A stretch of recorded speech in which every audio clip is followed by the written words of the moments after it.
Greetings, my MGTOW brothers. Clean this camera off. It appears it's quite dirty. Dirty, dirty, dirty.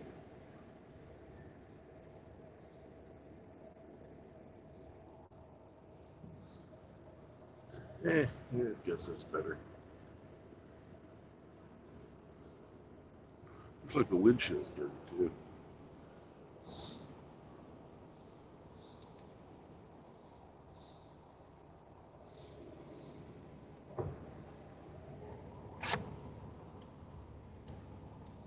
Remember, I love Uranus.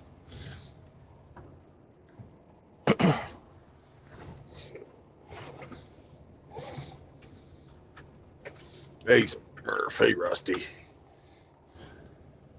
Hope you boys doing all right. It's a fine night for a drive. Get the fuck out of here. We have fuel. We have coffee. We got iced tea. And we got donut holes.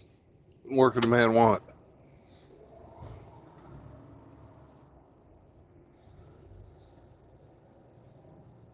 Hey, Forge. How you doing, brother?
There you go, Forge.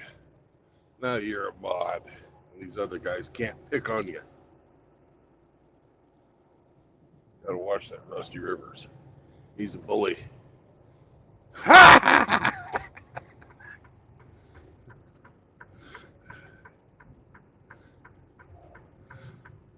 What you're looking for is a moderator, on my channel at least, which is very different than Raymond's, is I don't allow women and I don't allow anybody who is a sexual deviant. And I don't allow anybody to promote any type of illegal activity. Other than that, I want people to speak their minds. There's no subject that's they can't talk on.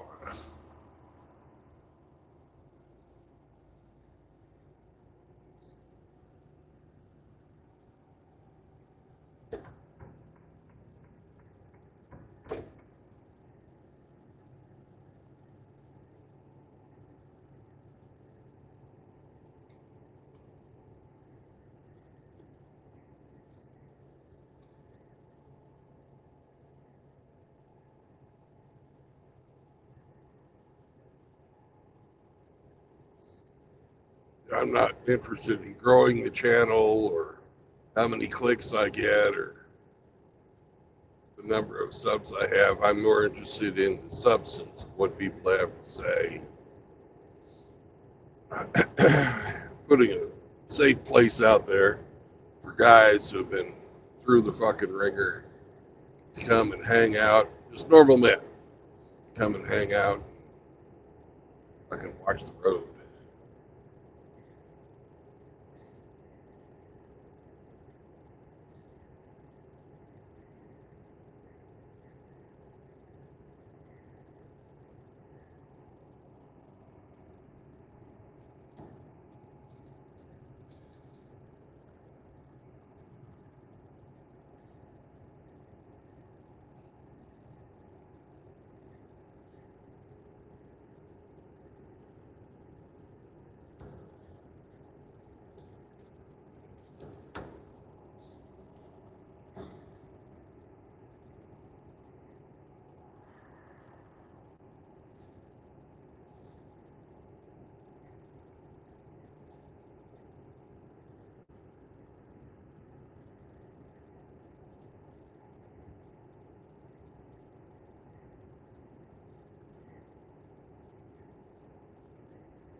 Hey, Char.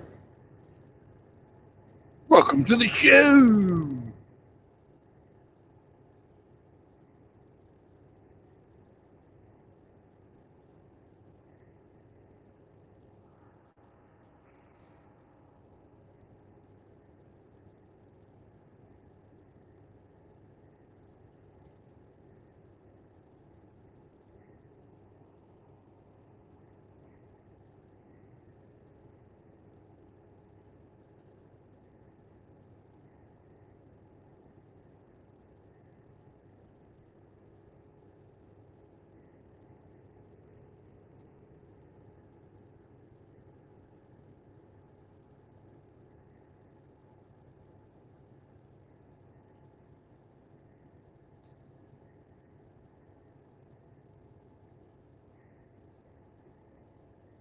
Hey, Forge. I'm driving driving through a much more developed part of the country today. If you want to continue our talk about aviation, it'd be cool.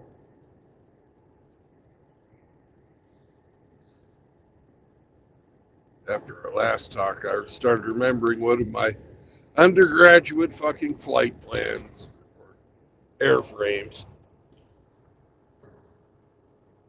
I don't know. I'll tell you about it. If you want,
hello, brother. Hey, Probably I a had to little get, easier to understand each other today. I'm not yeah, driving through maybe the just middle of nowhere. right, right. It seemed like every time that you had said something technical, it just went away. And it was like, okay, I guess I'm not supposed to talk to you about this. That's just Uh, the nature of my job. did you see the Ring doorbell footage of that second that Philadelphia crash today No, or I last haven't night? seen that. I just saw the headlines while I was getting ready. Yeah, they best I could tell, and I'm a comment hound. I read all the comments on the videos, and there was people who were pilots getting on there saying that the angle it kind of, I don't want to say augured in, but it pretty much flew straight in. There was no arc to it. They said it looked like it was either the tail was stuck or it was intentional Mm-hmm. and basically drove itself into the ground, and it was quite the fireball. That was Life Flight plane, wasn't it? Yeah, they said it was. From what I understand, they said it was they were bringing a kid from Mexico for medical treatment or something like that. And of course, all hands, lost everybody. But it's like that's three in a row. I mean, that's with the F-35 and then the other thing in the Potomac and then this one. Well, just got to pray for those people and hope they're passing this next world is Yeah. what what needs to happen. Yeah. They were on, a mission of mercy. You hate to see something like that go down. Well, that's like we don't live that far from I-75, Right? and it seems like the strangest things. you always get these reports of these people like this boat come loose off a trailer, or the trailer came loose or something. Anyways, came off the vehicle, launched the boat off. The people were coming back from a vacation, and the boat went skipping across and hit somebody from the other direction Mm. and wiped out the whole car. And they were on their way to a vacation. And it was like, you seem like there's a lot of that kind of stuff. You know, like if you wrote a movie script full of that, people wouldn't believe it. It would be too out there. Yeah, I've driven that 75 a few times. I bet. The thing that really bothers me the most is these guys that don't understand that you're supposed to put the heavy part of your load, when you've got a trailer, you're supposed to put the heavy part of your load close to the tractor or the truck that's pulling it, instead Yeah. of way back at the end of their trailer. Yeah. And they wonder why they start getting fishtailed. It's just like, that's the way it works. That's just the way the trailer works. Yeah, that's it. I've seen that old footage of, you know, when they load the little trailer on the treadmill, and then they, you know, Oh yeah. they do that, and you're right. I mean, it's huge difference of where you put that load, you know, where it's designed to be. And I'm not much of a. I've never been a trailer guy, and Raymond's brother, that dude drives trailers like he was born to it. And but I mean, he was, one of his first jobs was water department, and they were running mowers around and stuff. So he learned all that stuff pretty young, and I never really ever learned it. But watching those videos, I was like, well, maybe I should just stay away from it. It's nothing really, you know, it's not rocket science. No, but neither is Algebra 2, and I couldn't get through that twice. So, you know, some guys were born to the trades, right? Yeah. No, you wanted to continue our conversation, and I guess the one thing that kind of piqued my interest, you know, was one, I never did look up like just how much helium it would take, you know, to, you know, volume wise to offset, you know, load and stuff like that. But the other idea was the idea of kind of a passive swept wing system, meaning like the faster you went, the more pressure you had on your leading edge, you know, like have it like the strap spring kind of loaded thing, to where Right. they would just deflect rearward, you know, without a whole lot of mechanics involved, you know, just something that if you went fast enough, it would kind of, you know, tuck your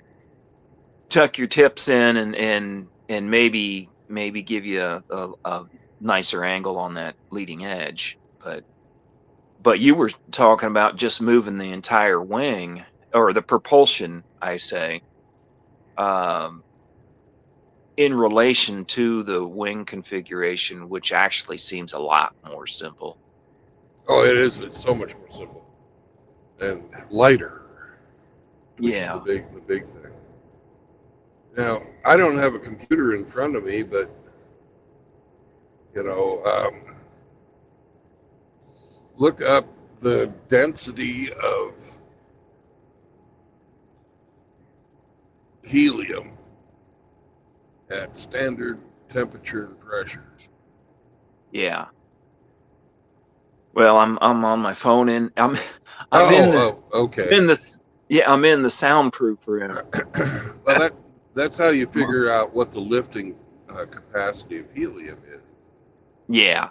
Is you compare the density of helium at standard temperature and pressure versus the density of normal air at standard temperature and pressure. And that's sea level at 20 degrees Celsius. And, Right. you know. Yeah, and I mean, like I said, the whole point of it was was me thinking about how could I do this without having to, need a 100 yards of road, clear road or something, just something where you could just almost lift off, and land you with next to no, no, well, I don't know forward momentum, I guess, but Well, what you need sort is a of, low aspect rate or low aspect lifting body that can also double uh, as your buoyancy chamber. As your yeah, balloon. yeah. And there's a company in France that's making uh, aircraft like that, Oh yeah, semi-rigid bodied dirigibles uh, uh-huh, with the aerodynamic shaping. And yeah. their goal is to be able to move shipping containers with this thing. Well, that seemed like that'd be pretty big. Yeah. Shipping container, those are what, 40, they typically hold 40 tons, or are they talking about something smaller than that? 40-foot shipping container is what they're talking Yeah. about. I don't know the specifics. I just hate to knock out my ass. Did I didn't mention anything about the lights in the sky and all that stuff the other time we talked, did I? I don't know. I've slept since then. Yeah. Yeah. Years ago, like right after we moved here where we live, I woke up in the middle of the night, which back then was rare. Now it's every night. Yeah. Um, Tell me but about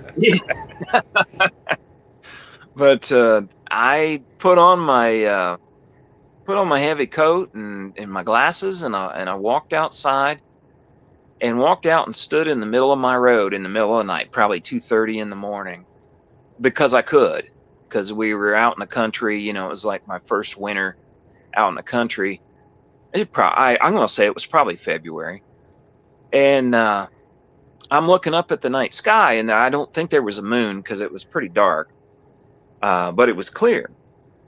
And I looked down to the south. Our road runs exactly north south. I mean, it's one of those county roads that it's on a grid kind of thing. And I look to the south and I see these three steady red lights, and I was like, huh, because they weren't blinking. They were just like a steady dull red, Mm-hmm. but their configuration of the lights was, like a triangle, but it wasn't like isosceles. It was more like a triangle, how say like the B2, that look, Right. um, that angle of attack on the leading edges, and it was coming straight north, so like it was going to fly directly over where I was, and I'm looking at this and I'm thinking, what the heck, because there's not navigation lights or anything like that. It's just these three red lights, and the way they were moving, it wasn't like they were in formation. It was like they were the points of a craft. And I think you know what I mean, and the difference there. Uh, you know, my dad was retired Air Force, so you know, I've been around airports and aircraft and formation flights and all the rest of that stuff my whole life. So it's not like I would have mistaken three craft flying in this formation, but they were spread quite a ways apart. And then right behind what would be like you would call the trailing edge, and I say trailing edge, but I didn't see any edges. There was no body to this thing. It was just those three fixed points in relation to one another. But right behind the trailing edge of the back two lights was a craft. It was, and it, to me, it looked like it was F-16. It looked like one of the small fighters, like a T-38. You know, it was small, but it was way the hell up there. And I mean, way the hell up in the sky. And it was probably 2/3 to 3/4 of the way to the easternmost light, you know, the corner of the three, you know, in the triangle. Uh-huh. And it was like right behind where those lights ended, you know. And it was the reason why I say it was way the hell up there is I could see its navigation lights, and you know, and it had its, what do they call that, spotlight or whatever, you know, the white light on. Um, and it was tucked in right behind there, but they were so high up as I watched this, there was like, and I know, you know, sounds delayed and everything like that, but there was no sound. I did not hear that jet at all. But it was tucked in right behind whatever this other three lights was, and they were heading south to north. And so as they were going over directly over me, I'm watching this thing, and you know, obviously trying to figure out what the heck I'm looking at. But I'm watching this go by, and it had to be way the hell up there. But if that's the case, and if those three lights were part of a single craft, that craft was huge. And the leading edge of the configuration was getting ready to pass a star. And I thought, okay, well, this star's going to wink out until the body of this thing goes by, you know, and everything. But there wasn't a wink, there wasn't a waver. The star stayed steady. So there was like nothing between these three red lights. You know, as far as like a body of something. Um, they and it passed on north of me, you know, went over top and passed on north of me and just kept going until it was out of sight. And the weirdest thing about it was prior to that, I had been doing a little bit of research online and had run across these lifting bodies like what we're talking about, only they were talking about using them on a like a scale to where they could move tanks. And you know, I don't want to say I can't remember whether a regiment or a battalion's bigger, but you know, like 1,200 men kind of things, like craft that could hold stuff like that. Right. And the only thing I could think was that it was some, you know, DOD kind of moving it in the middle of the night type of thing, so as to avoid people, you know, prying eyes kind of thing. But never saw another thing like it ever. Like I said, that jet was so high, I never did hear that jet. So I have no idea what I was looking at. But that's what kind of got me thinking about, you know, the lighter than air stuff. You know, neutrally buoyant. You know, because from what I understood, from what I had looked at for like these big lifting bodies that they were going to use for transport and stuff like that, was that they were rigid framed, but they were basically like a flying wing.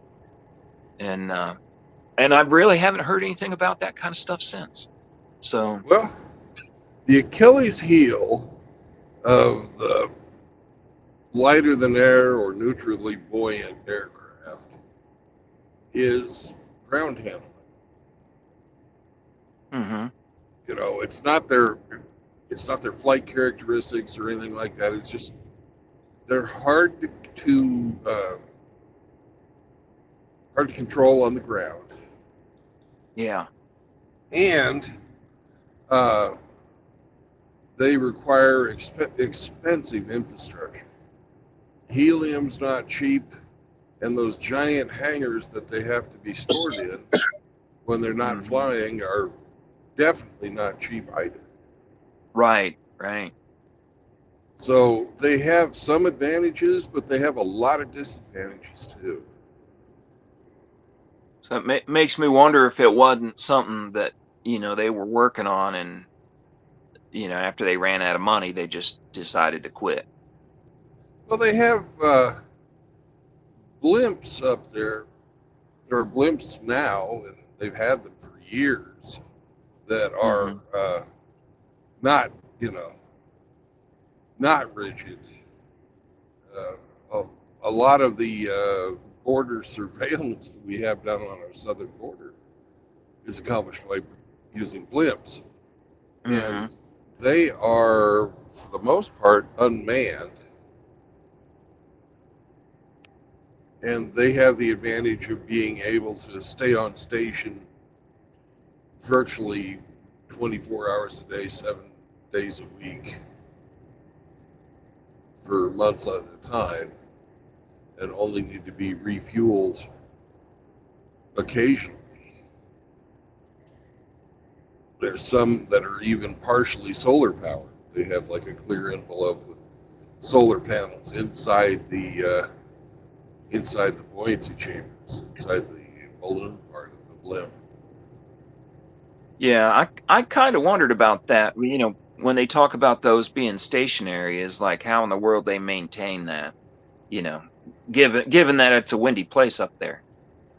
Well, they point the blimp into the wind, and they give it just as much. They have neutral thrust as well. They point the aircraft into the wind and give it just enough thrust to counteract the wind. Yeah.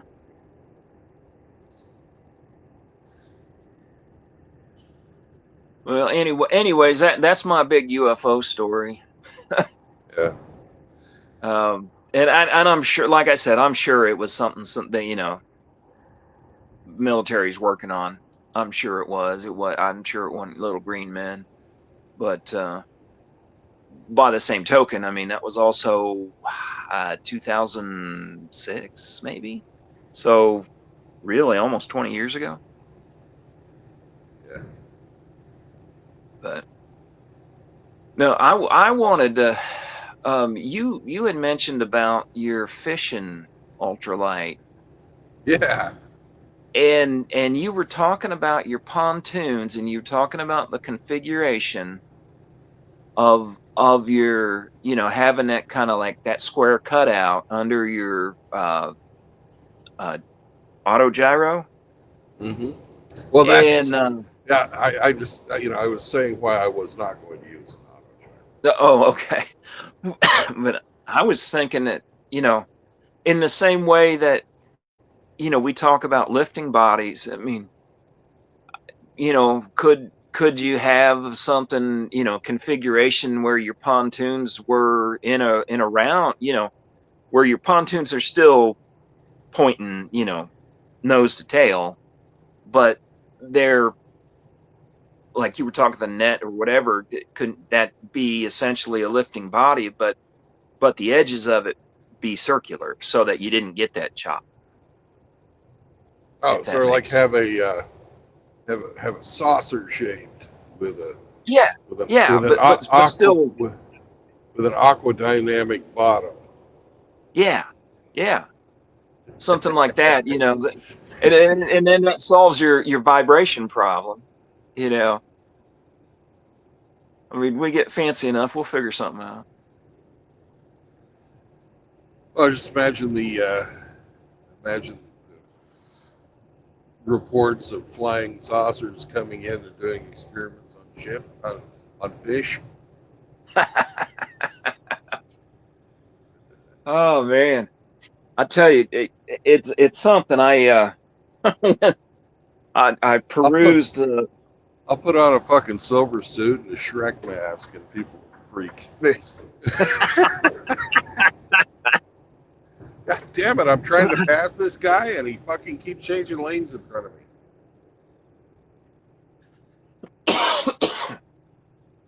Yeah, I walked into the fishing aisle in Walmart today and bought a couple discounted fishing rods. Oh, And cool.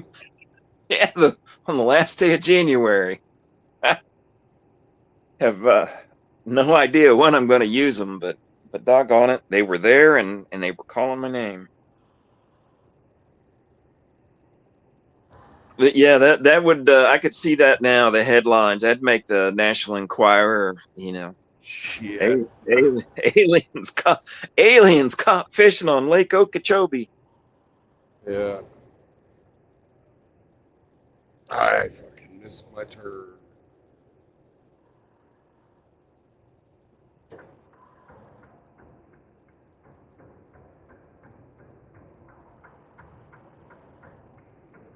Got you distracted here?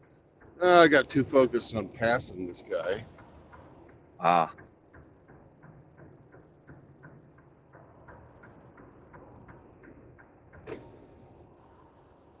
Where are you right now?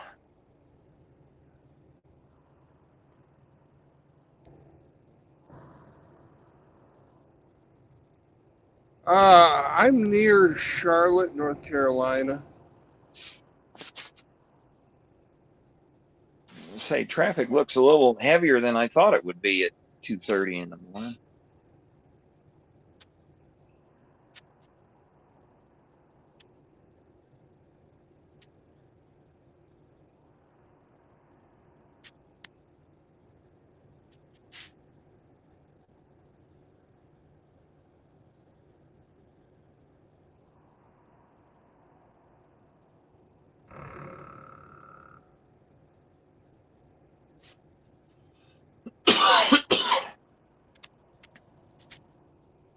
Yeah, I've been going through the last of the boxes from my dad's passing, which was 12 years ago, and it's got all his Vietnam era stuff in it.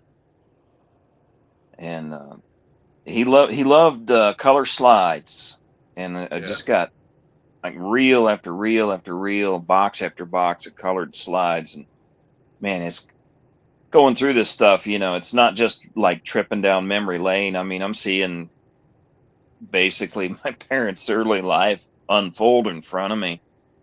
It's a weird place to get. It's a weird place to be. Especially But without them there to explain stuff and you're having to remember the stories. It's also a well, good thing that you're well, remembering their talk. yeah, yeah, and he's got a bunch of reel-to-reel stuff, and I know when he was in Vietnam, they sent reel-to-reel tapes back and forth to each other, and I have his old tape player, but it needs refurbished, and I gotta look up somebody who can do that. Um, but it'd be kind of neat, I mean, I'm 61 now, and back when he was in Vietnam, I mean, I was 3, you know. Uh, so that they would be so much younger than me in those tapes that it's kind of like time travel, I guess. Yeah.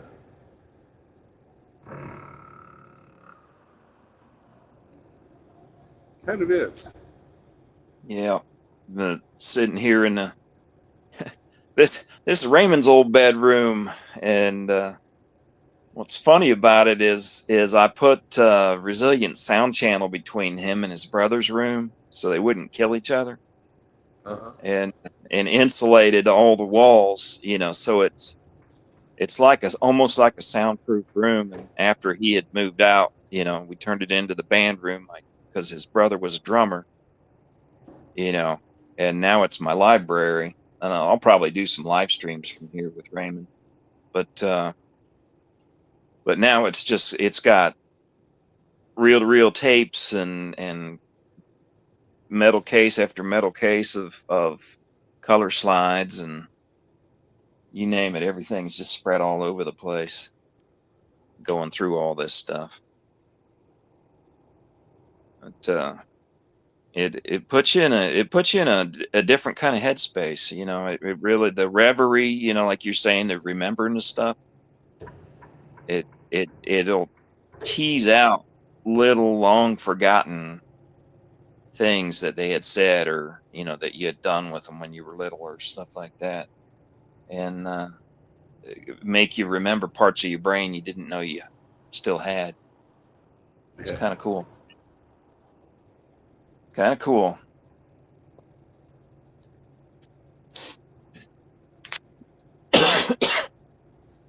But, well, I tell you what, I don't think I'm ever going to shake whatever this sickness is.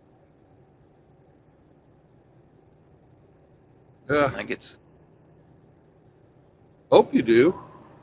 well, I think part of it's getting old, and I think part of it is the stirring up all the dust and, any mildew, from the old boxes. And I unboxed a bunch of books and got them up on shelves and stuff. I think that's part of it. In fact, I thought that was all of it, but then it was real sickness. So I don't know. But yeah, it's kind of cool going through some of this stuff because it's a lot of, like, Dad kept these posters rolled up and stuff, and it's all the aircraft from back in the day, like back in the late 50s, mid to late 50s and early 60s. And it's almost like going to the Air Force Museum. It's like digging through artifacts, or something. Yeah, the beginning of the jet age was a really nice period of aviation when they just were building stuff to see how fast they could go because it was cool. Yeah. Yeah. And I'm kind of sad that stealth beat speed. Yeah.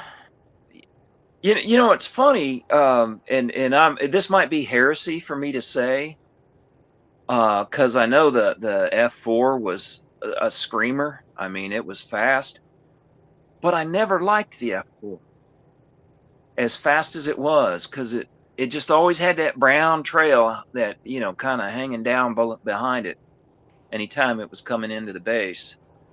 And for whatever reason, I just, when they come out, what was it? The next one that was out was the F-15 or something like that.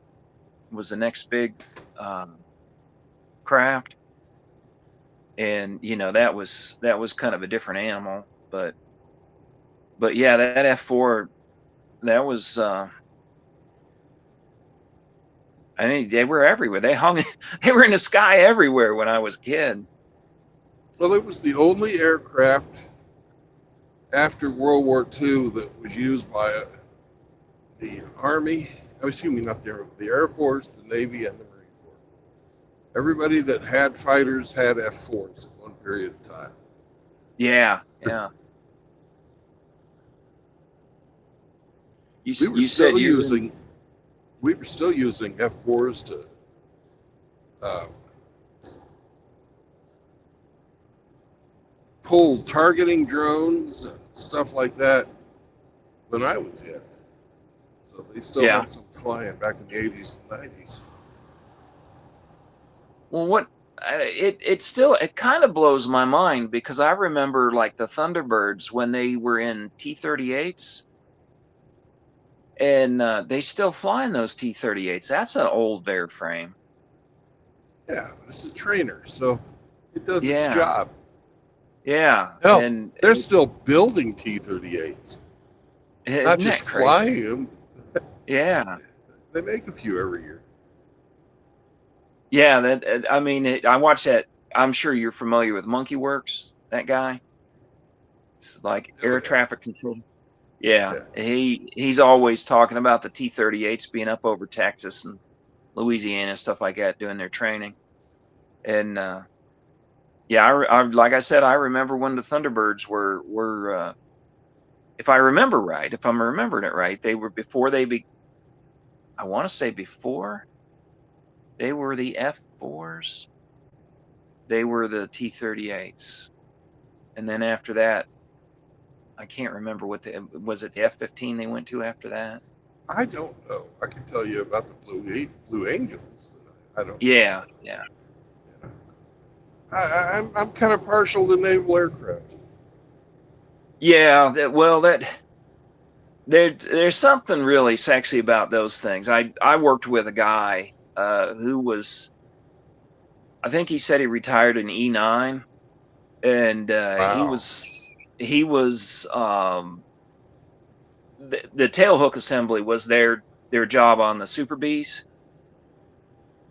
And that's what they did on the aircraft carriers. He spent his pretty much he pretty much spent his entire career on carriers, and they were that tail hook assembly was their job. That was what they did uh, when they service aircraft and stuff like that. But he'd tell a story or two. He talked about how absolutely flat and hot and miserable the Indian Ocean is. Yeah, it can be. Yeah. But yeah, he had a few stories to tell about that. But that I was always partial to them just because they were so brutally tough. You know what I mean? They had to be. Yeah, I was flight crew on EA-6Bs. Oh yeah. I was electronics warfare petty officer on one of those when I was in. Now, were those the ones with the big disc on them? No, that's the E2C. Okay. That's known as the Hawkeye.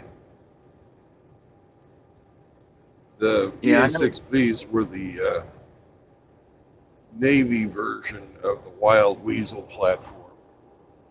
Yeah. You know that you're familiar with the J Stars then? You I know what I'm know talking? of it, but I'm not, I'm no expert. Well, the one of one of Raymond's brother's friend. Okay, it's a long story, but he uh he worked on like the fuel cells like up in the wings and stuff like that. That was his specialty. He's And probably they had crazy then. yeah. Yeah. But they had a J-Star that overshot the runway in Japan and slid off and was sitting there. And he had to go to Japan because they had to, go through this thing and get it based. Because my understanding was there was only like 5 or 6 of them. There's not that many of them.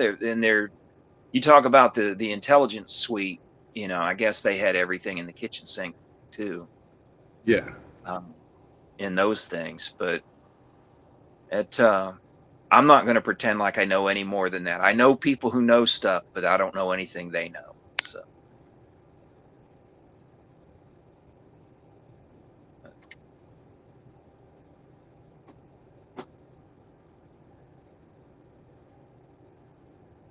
So I would imagine that pretty much you're still everything that you were involved with on the day to day, like your actual duties and stuff like that. None of that stuff is anything you could talk about.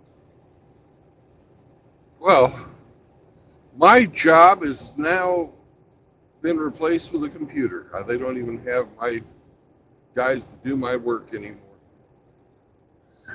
Oh, oh wow. Well, if they succeed in chasing all these Spanish speakers back south of the border, as long as I can lift a sheet of drywall, I think I'll be busy because I don't think it's pays enough for them to invent a drywall No, it robot. doesn't. They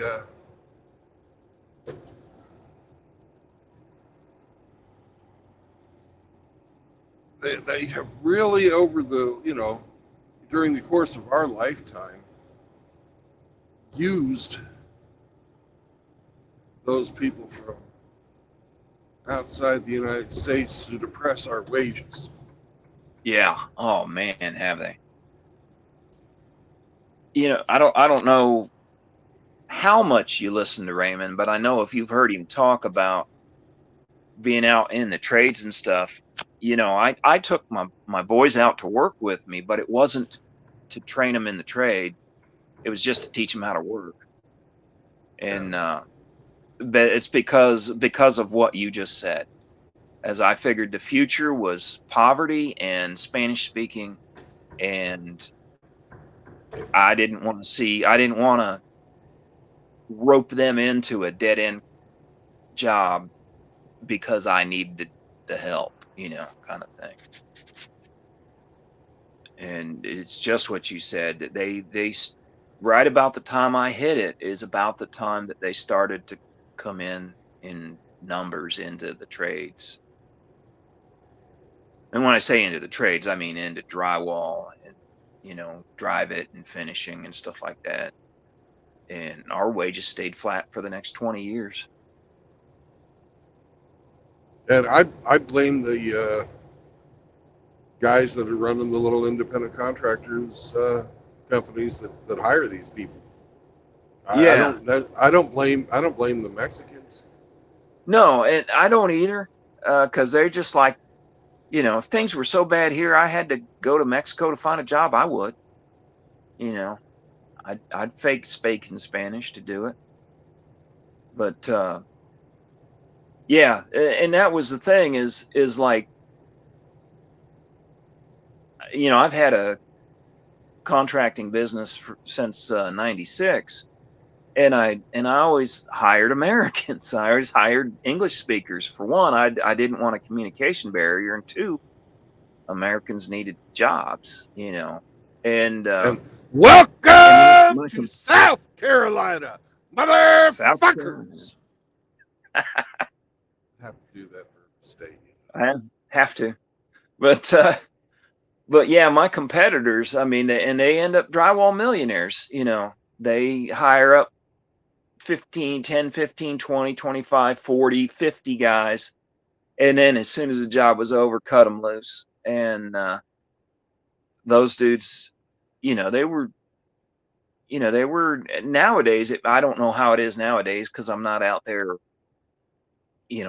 fighting tooth and claw against the competition. But like I could hang a sheet of drywall for $12 a sheet, and they would hang and finish it for $10 a sheet. It was that kind of flatness. Yeah.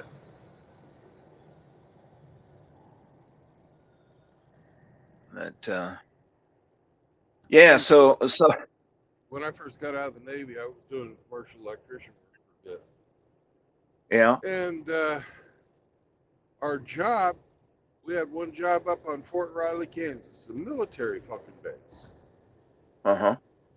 And the sheetrock contractor comes in with a busload of Mexicans. Yeah. And I had a friend who was an MP. I said, hey, these guys are all illegal aliens. This is a fucking military base. What the fuck's going on? And he told his boss about it, and they had a little raid. And it wasn't a week later, but all the fucking Mexicans were back, and nobody said a word. Yeah. So there was money crossing, the authorities' hands too for all this shit. You can't tell me there wasn't. Yeah, and that was a thing, like with, and it really kind of exploded with NAFTA. And everybody goes, oh, NAFTA, oh, Bill Clinton and NAFTA. But I was there. I remember that was like a Chamber of Commerce Republican thing, and Clinton's like he co-opted it, and now everybody blames him for it. But it was both sides of the aisle. That, like you said, the money changing hands. There was too much money to be made, undermining American workers. We wouldn't have any of this stuff if Reagan hadn't fucking done the immunity bill in 1986. Yeah, and that was back, what, about 5 million people or something like that back then? 3 million. 3 million. A manageable number. But now, holy fuck. Yeah, and the one thing you said about being, working electrical is the one thing that I haven't noticed yet, at least in Southwest Ohio, in my small little neck of the woods, is I haven't seen Spanish speakers in the mechanical trades yet. I've seen them just about everywhere else, but not the mechanical trades. They're there. Yeah, and I'm sure they are. I haven't seen them yet, but I They know. don't they don't get the certifications because it's illegal for them to get certified. You know, Right. like they. Right. But as far as like electricians apprentices and plumbers apprentices and stuff like that, they're there, and especially in heating and air conditioning. They, Hmm. they use those guys for a lot of the roof, attic work, Yeah. tin bending. Yeah. Make, Yeah. Tin knockers.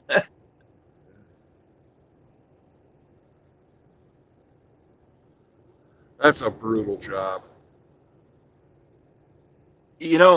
What's funny about it is, I come by this stuff honestly. I mean, I grew up around drywall and stuff. My brother-in-law was drywall million. He was one of those drywall millionaires.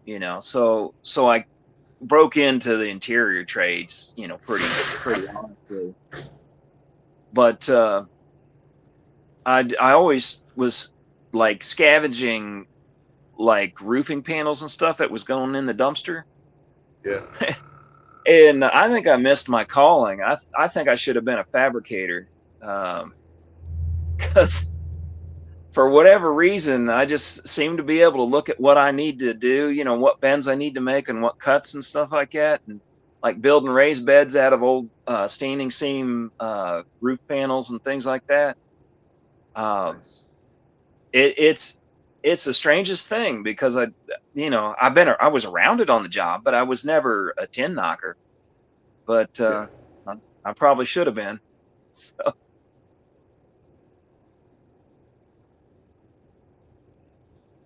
but shoot, when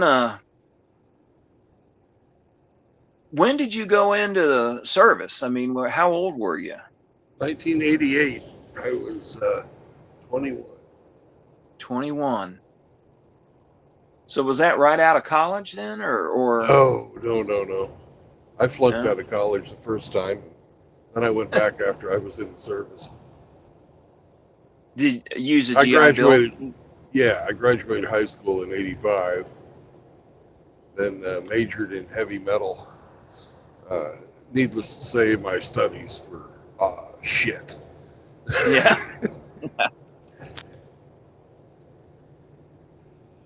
Yeah, I was at one university, well, two colleges and one university. They're all universities now, but I didn't get through any of them.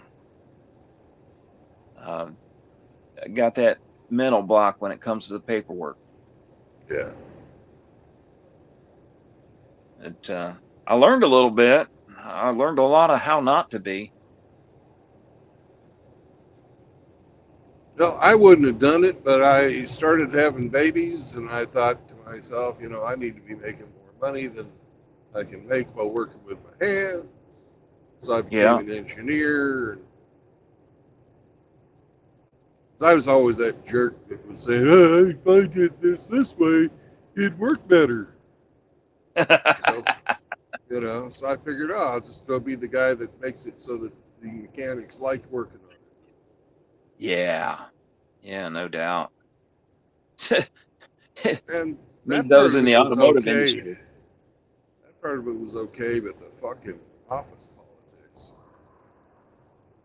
Yeah, that's the thing I noticed about the politics. The office politics, is you got that on the job site too, and it's Oh, like yeah. if you're just out there working, it's something. But you get a second person there, you got office politics. All of a sudden, there's like a packing order, and somebody's got some lame brain idea that they insist that's the way it's got to be. And I just when Raymond says does not play well with others, he comes by that honestly too. I think he learned that from me.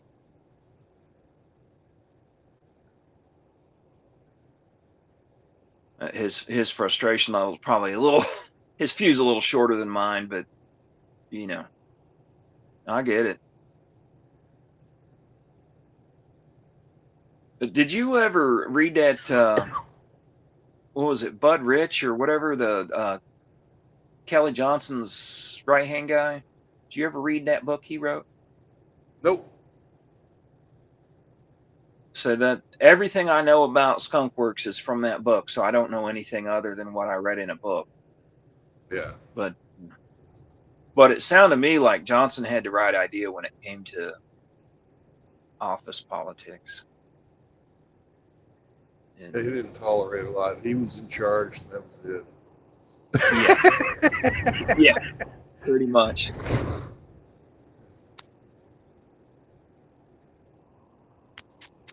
And back in the day, you remember this, I'm sure. If you had a problem with somebody, you went back where nobody was fucking watching. You guys settled it one way or other. You talked it out, or you beat the shit out of each other.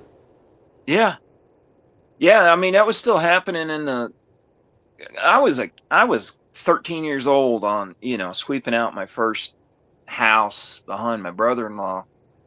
But yeah, the fist fights and stuff like that in the driveway or, or in the garage. I mean, Yeah. that was just something that happened. You You know, didn't. uh, The only rule was you didn't break anything. You tried not to hit each other in the face.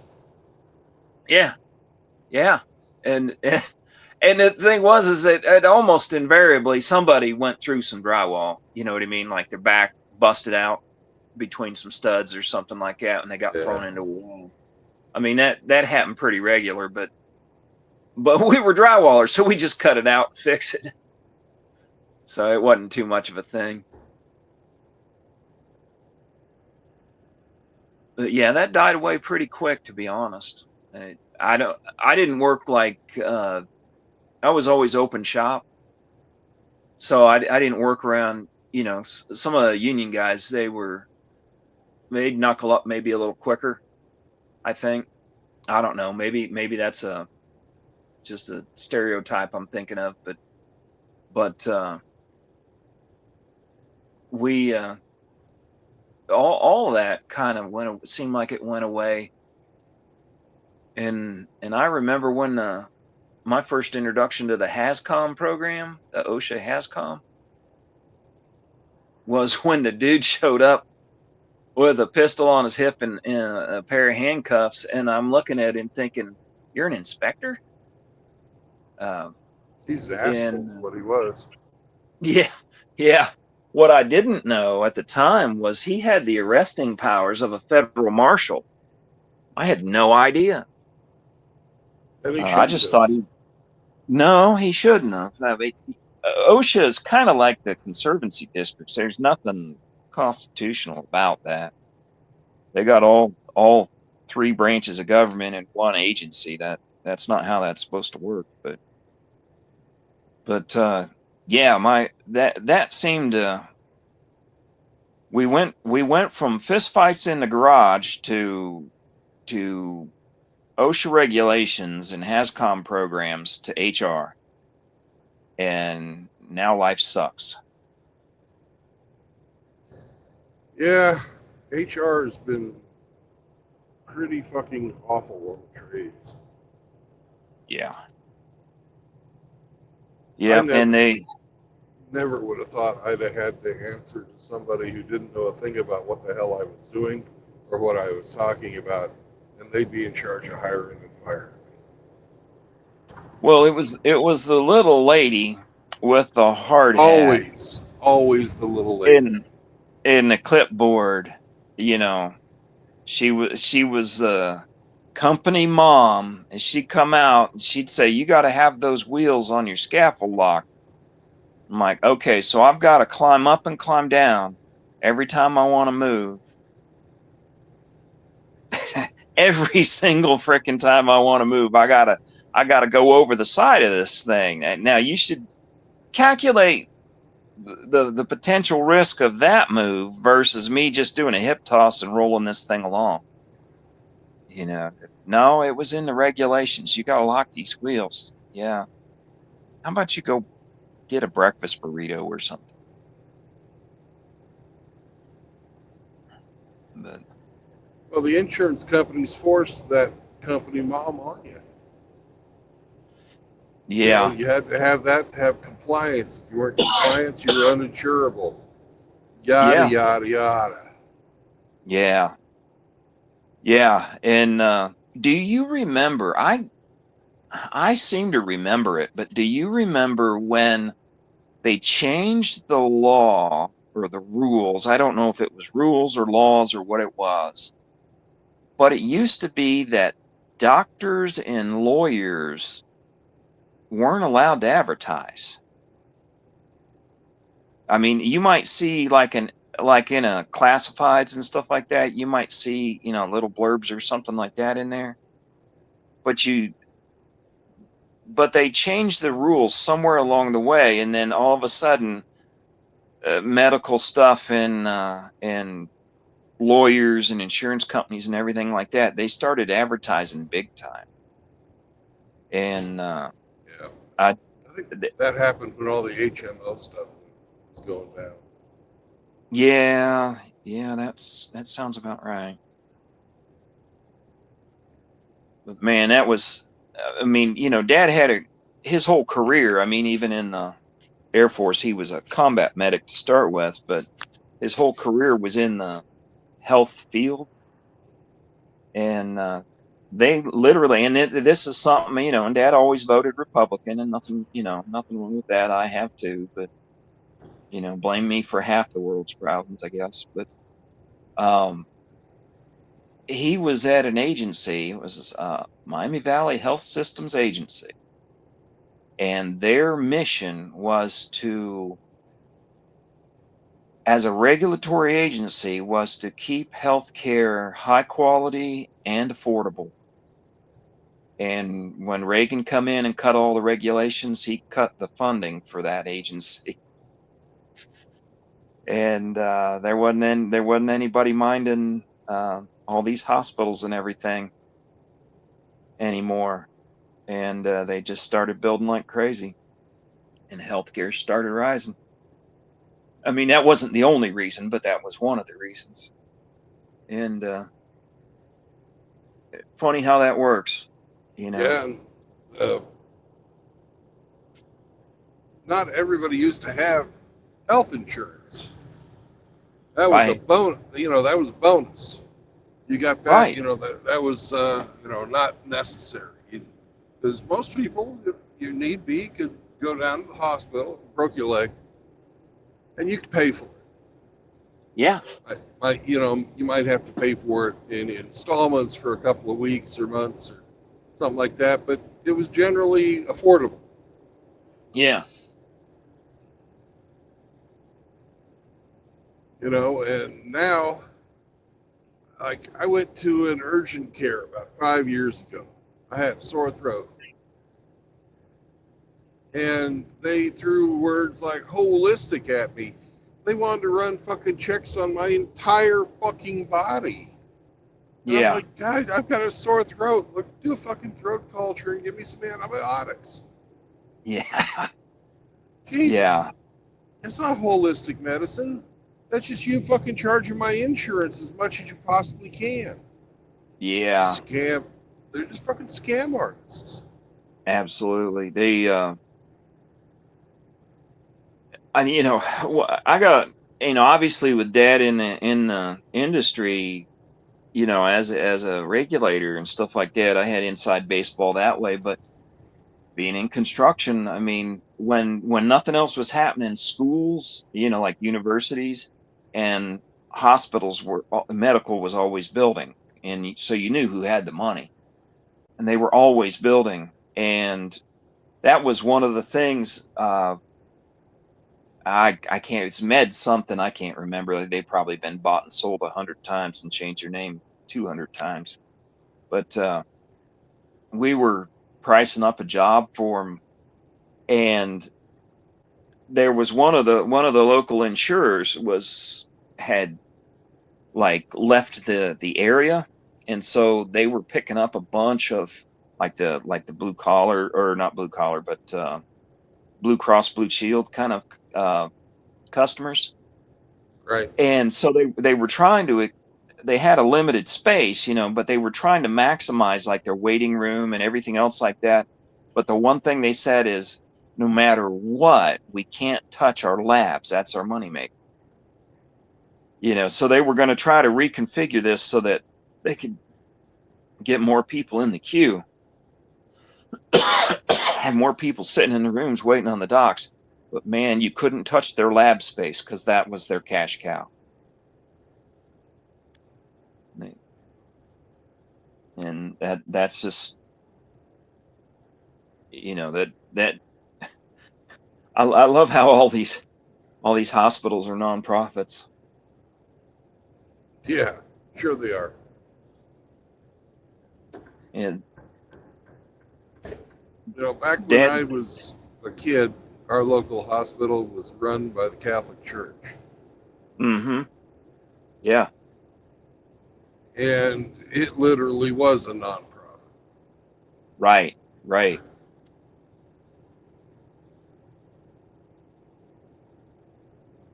Yeah, my dad told the story um in Dayton, Ohio, you know, the Miami Valley Hospital, they're the shining building on the hill, you know, they're huge. Um they were building like a 10-story tower, and he was at some of the meetings when they were, you know, formulating this whole thing, and they were talking about the financing and everything that was involved with building this tower. And because Dad, you know, he got to see their, you know, their financials and things like that, he says, you have a foundation, you know, their nonprofit foundation. And I can't remember if he said 200 million or 300 million, and this was back in the, I want to say 90s maybe. 2 or 300 million dollars in your foundation, and you're talking about financing this tower. And their response to him was, that's all invested. They weren't going to mess with their investments. And I'm like, oh, so this is a nonprofit, so that's how you do it, huh?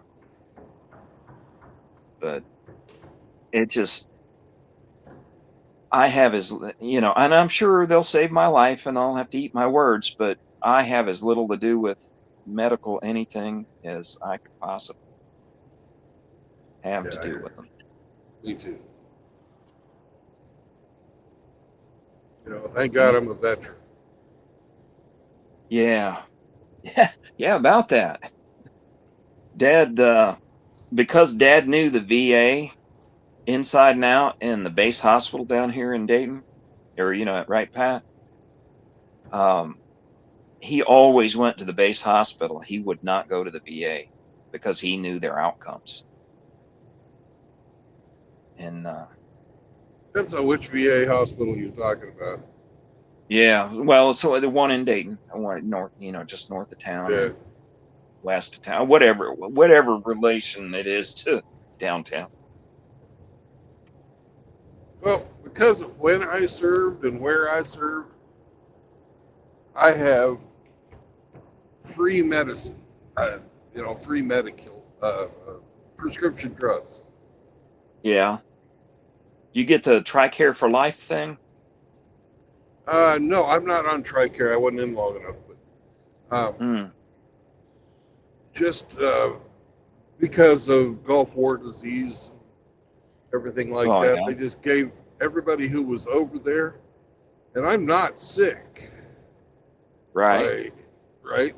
But it's nice to know that I'm not going to go bankrupt paying for my medicine, Yeah. and that's guaranteed for the rest of my life. Wow. So did they ever come out and say what that was? That Gulf War syndrome. Did they ever definitively say, well, it was caused by this or it was caused by that? No, but those of us who've been kind of keeping up on that believe that it was a combination of certain things. If you, it's primarily found in the infantry, Yeah. and we believe that the like anti-chemical weapon drugs they were given, Yeah. and in combination with the fires from the burning crude oil, cost. And because it's so varied from person to person, it's got to be something that is not standardized. And the crude, as it comes out of the ground, depends on when you're, in the process of the fire. Certain at different temperatures, the fire releases different stuff into the air. Because it's Right, crude right, oil. You've got right. every petroleum product you can imagine in there, all mixed together. Well, Yeah, when that yeah, crude oil burns, the lighter element, the lighter variations of crude oil burn first, and then, the heavier stuff like, your gasoline part will burn first, then the diesel part will burn, and the tar will burn, and then finally the asphalt burns. yeah, Right? yeah. And Right, each right. one of those produces a different amount or a different type of pollution. Yeah. So, So, see, I thought that folks in Saudi had had exposure, or had symptoms and things like that. People who didn't even make it, like, to Kuwait or anything. right. But the smoke was thick. Okay, It, okay. So it traveled across that whole area, or yeah, yeah. And on top of that, the disposal of waste at the U.S. bases was done with, you name it, burn pits. yeah, They would burn take, pits. they'd take you'd shit into a 55-gallon drum full of, half full of diesel fuel. And then Hmm. when that filled up, they'd fucking just light it on fire. Yeah, yeah. All the trash. Then there was Burn. other things like when you hit a tank with a depleted uranium shell, some of that PU vaporizes and it gets airborne. Yeah, that I had wondered about that. They said it supposedly, it's inert, but when you heat it, you still get a radioactive residue, right? I mean, I don't know if it's radioactive. I don't believe it is, but it's still uranium. It's a heavy right. metal. Yeah. Well, shoot, iron's a heavy metal. I mean, No, but you don't get poisoned from there. well, not the same way, no. No. But oh,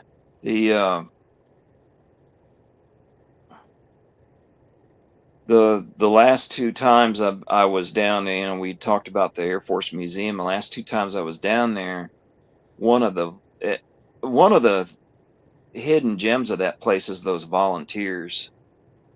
And we talked to volunteer, um, and he kind of hangs out where they have a craft that was one of the ones that sprayed Agent Orange, Yeah, and he's dying of the results of Agent Orange. In fact, the first time that I talked to him, we talked at length, because I've got all sorts of dad stories, and then he had, his own experiences too, and he was going to be on his way to the doc like the next day to find out the results of his testing and stuff.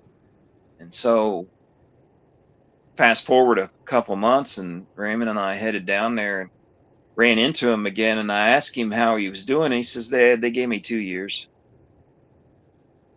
but they're I forget how many 100%, 400% disabled or something like that. I don't know. It was a bunch, but they're paying him like over 4 grand a month because of what they did to him with that Agent Orange. yeah. But they don't figure he's going to live all that long. So I guess they figured, whatever. I don't know. I don't know if that's just or righteous or anything like that. But gee, No, it's bread and what, what, pretzels. what he was promised. We Yeah. got a guy that comes on my show a lot that he's a victim of the Camp Lejeune stuff, Yeah.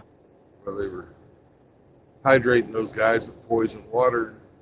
He's on his third bout of cancer right now. Wow.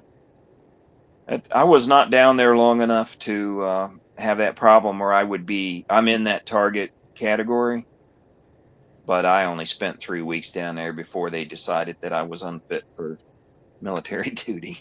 So, failure to conform to the military lifestyle is what they said. That was the official separation.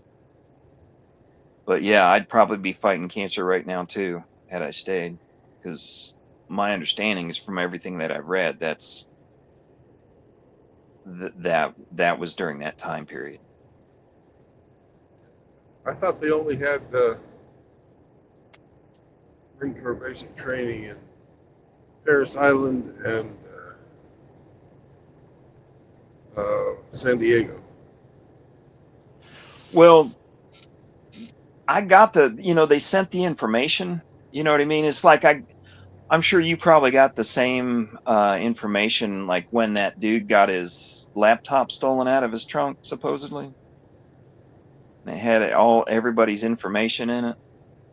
Um, they they sent that, but I was at Paris Island, but they sent that same kind. I don't know if maybe it was just a form, but they sent it because that was when I was in the time Right. period that they were talking about. They sent it, so like I said, had I stuck around, um, it wouldn't have. I would have probably have been like the guy that you talked about. Yeah, if they'd have sent you to Camp Lejeune, yeah. Yeah. They didn't have that problem in Paris Island. They had a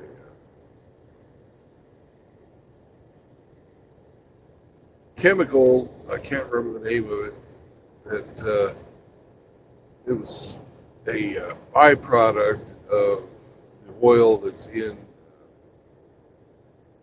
transformers. Oh, the PCBs or whatever.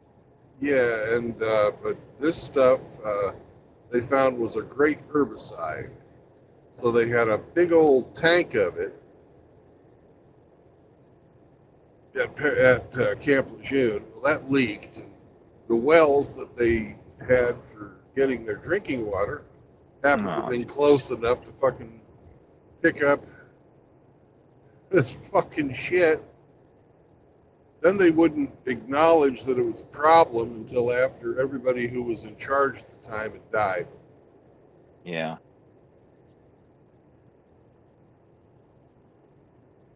Hmm. Typical fucking Marine Corps bullshit there. Military bullshit. Saving face. Yeah. CYA. It's always just CYA. Yeah, if you're going to be a flag officer, it's a political position. They play Yeah. politics. That's what they do.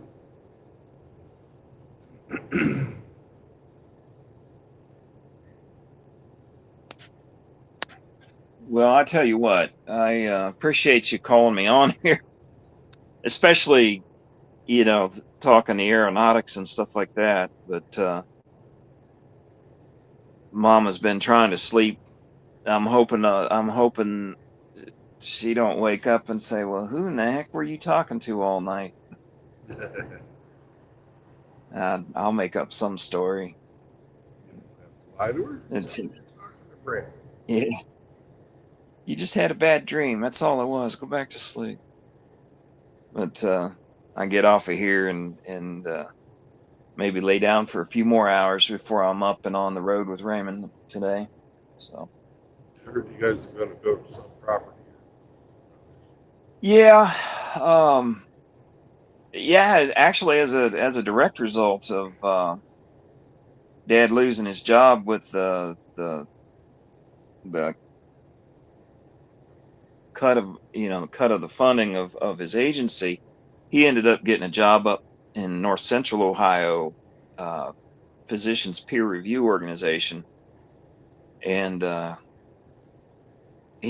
he was up there for a year, decided he going to buy a little house. He bought this little house on Charles Mill Lake, and it's been in the family since 1983. So we try to keep the roof from falling in, but go up there and check on it. I kind of mothball it for the winter. I got tired of paying the fuel oil people, $600 a year just to keep that place at 50 degrees. So we winterize it and go up and check on it every now and then. Right. But, I'm hoping I'll use those fishing poles up there this summer. We'll see. All right. Well, Brandon, thanks for enduring my inane ramblings. And if you ever what's that? Peace be with you, brother. Yeah. You ever see 3 steady lights in the sky? I saw it first. Okay. We'll talk to you later, man. Bye.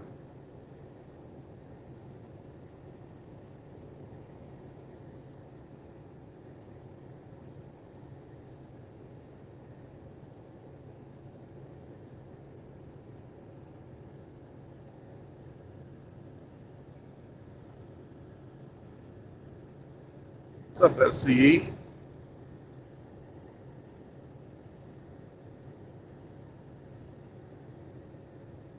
It's almost like coast to coast, huh?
Back in your little hole, Mr. Deer. Don't need to be running up on the highway.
Always when I've got a coffee cup in my hand.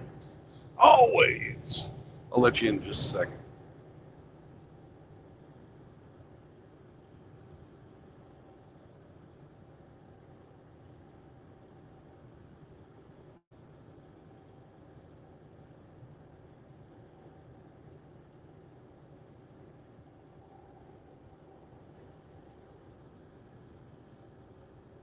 Hello. Oh, oh. How's it going, brother? I'm fine. I just want to hear you for a few minutes. Do we play today or we not play today, Reggie? Yes. Yes. We we play today, but we're not playing next weekend. Next weekend. Okay. I need to know because Yeah. I now just moved to another D&D session and I need to know maybe a little bit late. Yeah. It's part of a co-working conclusion that I need to be D&D master at work too to few friends just to keep company together. We not have English speaking clubs. That's why I use another opportunity to get people together. Yeah. It's option two. Okay, we play today. Who was that? Unfortunately, Who we was that? didn't win. Yeah, We didn't win. You're yeah. talking about the lottery, right? You're saying we didn't win the lottery? Um, Are we you definitely telling Are you yes, telling me we did not win the lottery? yes. Oh, damn it. I thought for sure that ticket was the one. uh, when we get tickets that was the one, I will call you secretly, not online. Okay.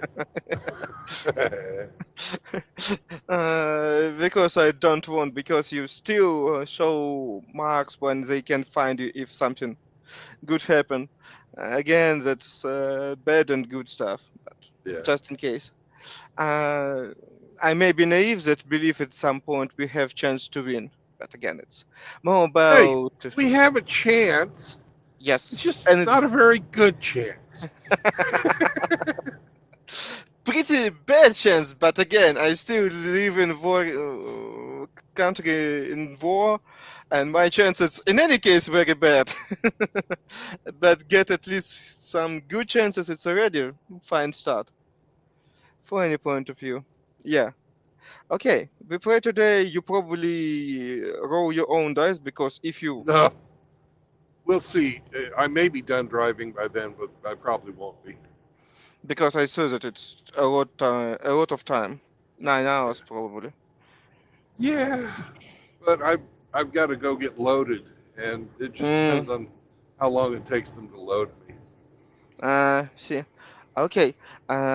Just I'm maybe a little bit late. That's why don't worry. I plan to play today. Oh, fine. And not sleep when you're driving. Okay. What was that lady's name that used to fucking Mm, why don't you? the What do you the mean? one there at the company we both worked for? She had like the white streak of hair in the front. Uh, So many she people. Abasheva. Uh, or what? Abasheva, yeah, Yeah. Abasheva. She's only one of few people that's still in company because we so many people left, so many people came. That's a Yeah, lot of Ria stuff. Abasheva. Yeah. Yeah. Well, tell her she needs to hire another English speaker for I don't know. you. Hell, I could probably do it if you guys want to do like a freaking Skype meeting. No, they tried to put in that position Andreas Simplicio, if you remember that guy, but Oh, they push yeah. him out too because he not can't keep his emotion. Yeah. With him, he's just too emotional, not polite enough for Scandinavian style of representing.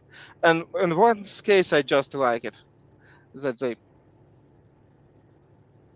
He not so wasn't a bad. bad guy or anything. No, he wasn't bad guy, but he's just can't keep his mouth shut.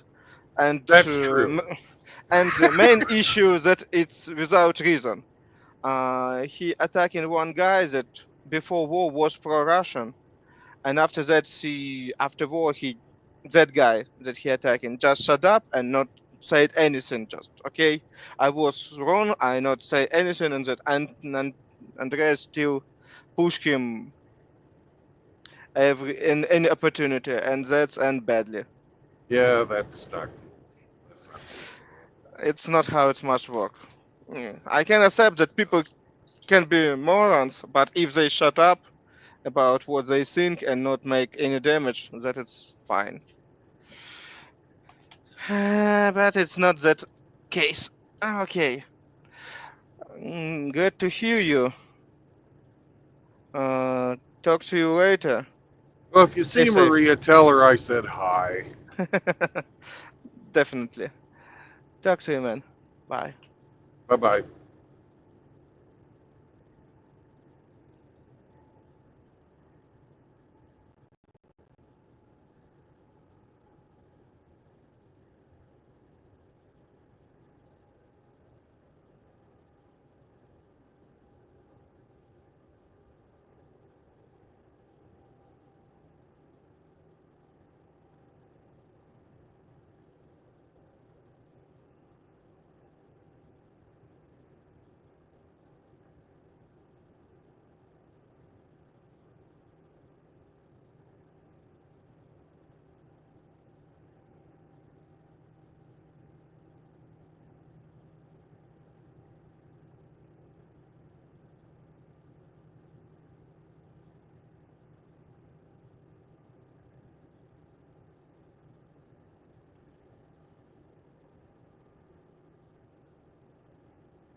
Lots of deer out today.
Turn the defrost back on. It's humid. Humid.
A lot of these fucking East Coast people think it's okay to drive with their fucking brights on. Really pissing me off tonight.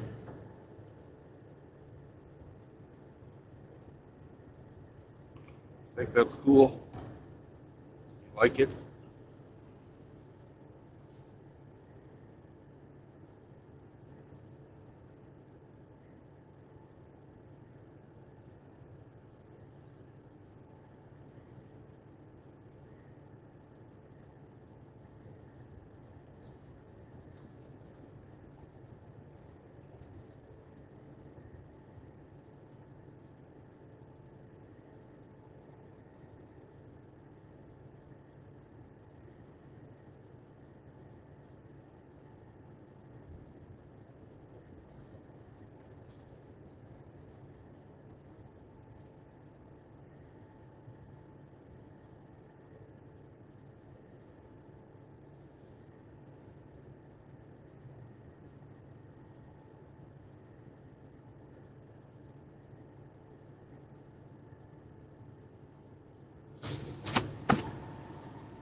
That's for you, RO.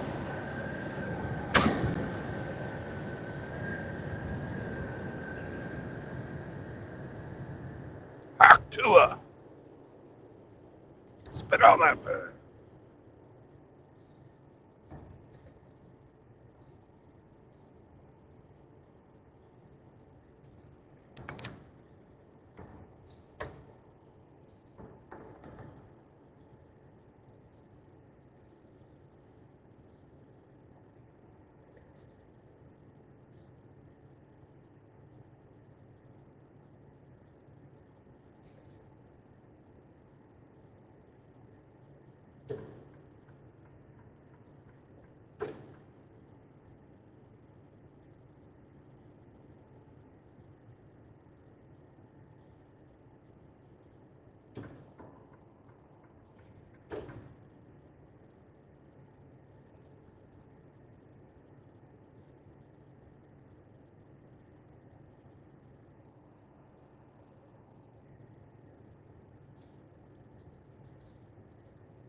Look at that.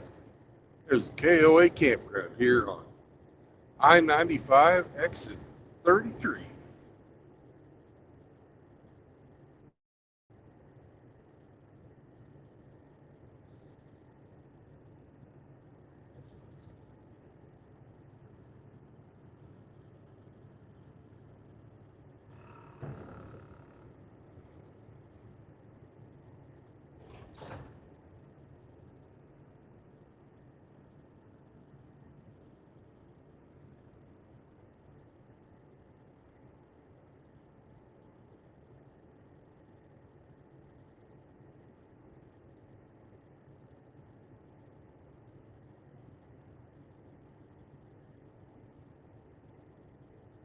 Paris Island.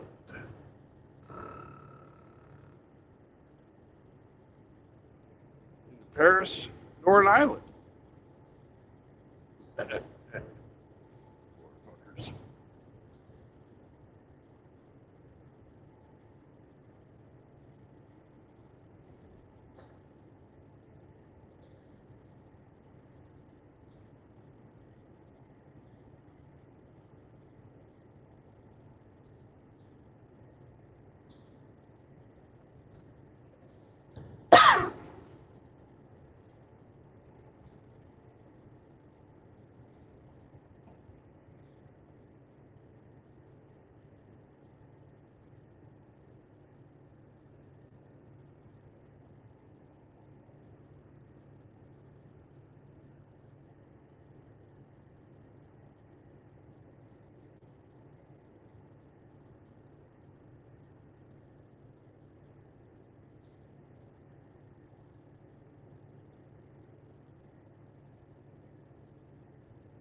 Woof, woof.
Somebody off in the ditch.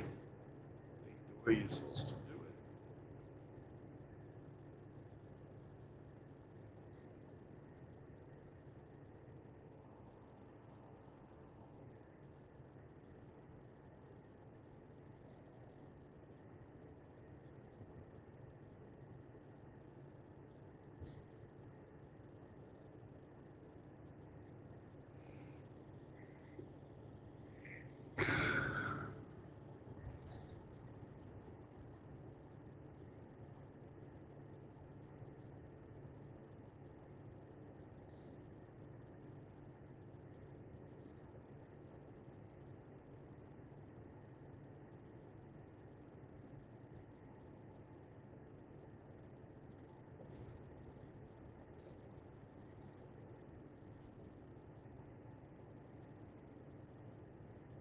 it. Uh-oh.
Woof, woof.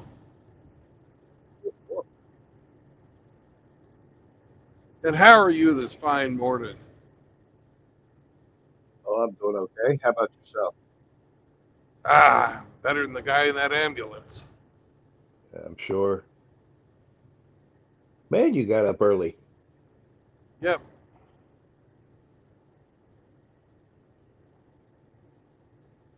I'm on a highway that I absolutely hate. And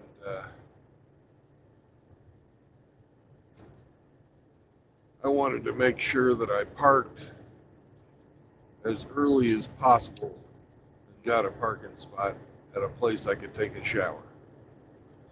Okay. Fair enough. I'm driving down to Georgia to pick up a load, and then I've got to take that load up to New Jersey. Joyzy. Jersey! And deliver it Monday morning.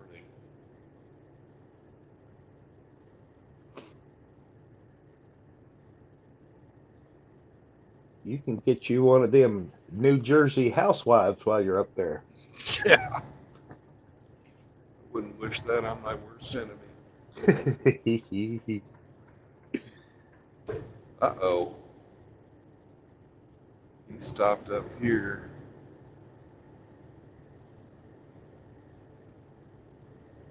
That means one of the truckers had a heart attack or something.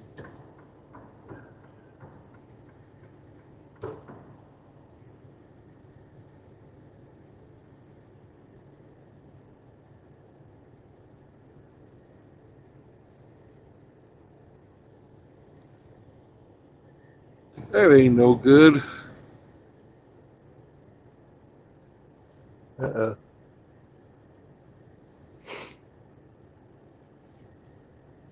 So you're empty right now? Yep. Mile marker 16 on I-95 in South Carolina. Mm-hmm.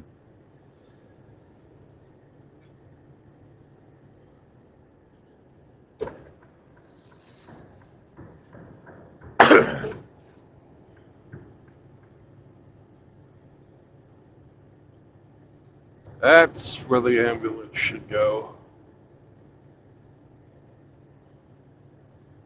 Another freaking ditch dweller.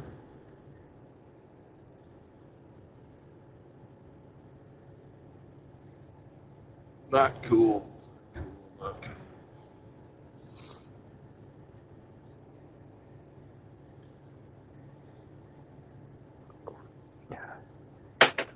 So you'll be done with today's driving before your D&D game, right? Maybe. Maybe not. Let's see.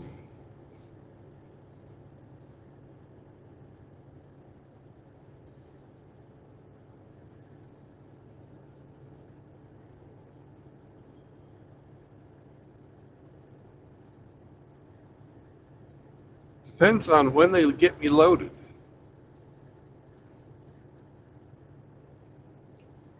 Ah, yeah, there is that. This fucking guy can't decide what lane he's going to be in. Nobody can get past him.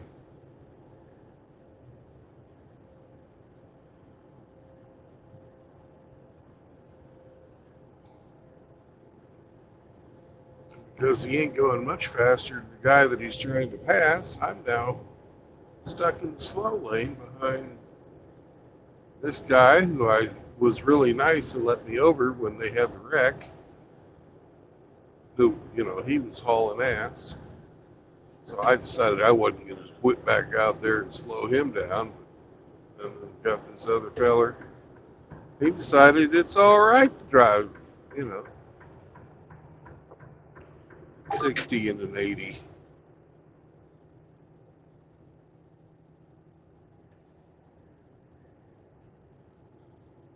This guy here in the toy hauler, he's driving slow in the slow lane. That's what you're supposed to do. Nobody minds. But if you're going to pass the fast lane, you should go fast, right?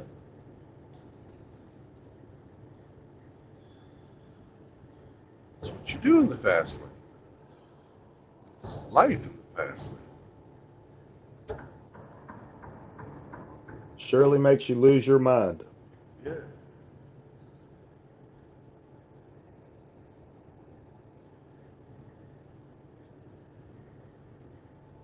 I've got 48 miles until I get off I-95 and head the extra 8 miles over to the factory.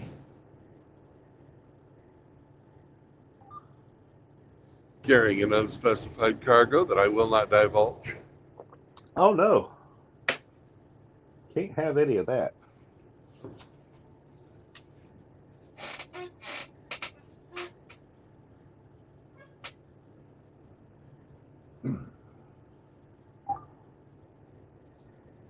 You didn't stream yesterday, did you?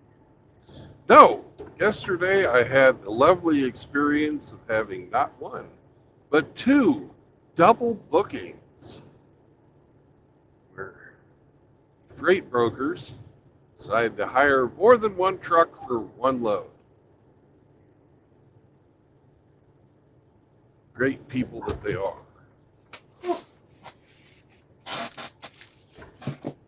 Well, explain what that means because I'm not 100% sure. I just did. No, my question is, they assigned a single load to more than one truck, Correct. so you and another driver had to fight it out. I wish. No, I showed up and he was already being loaded. They're like, Ah, we don't need you. We're already loading this guy. okay, I'm with you now. Go easy on me. I'm having my first cup of coffee. Yeah.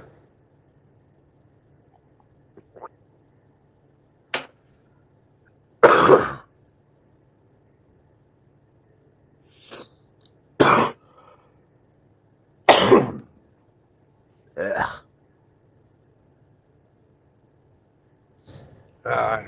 I kind of need another cup of coffee already, too. Yeah,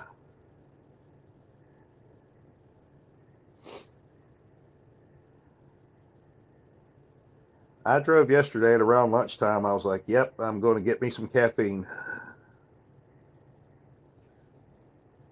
And they were out of roller dogs at the Loves I spent the night in last night. So Sam was No, sad. poor Sam. I've decided I want to get to the other side of Savannah before I stop.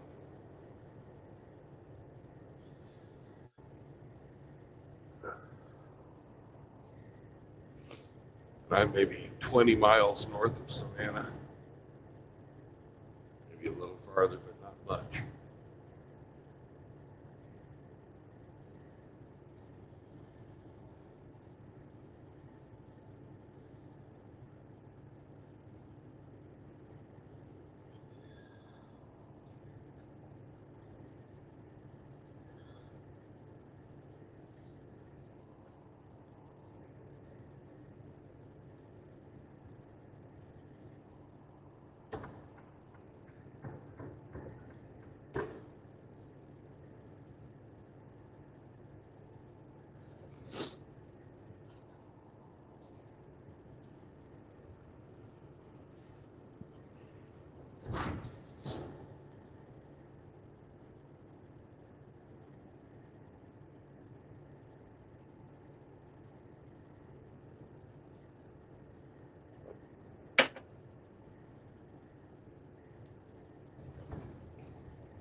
Good morning, Rafter.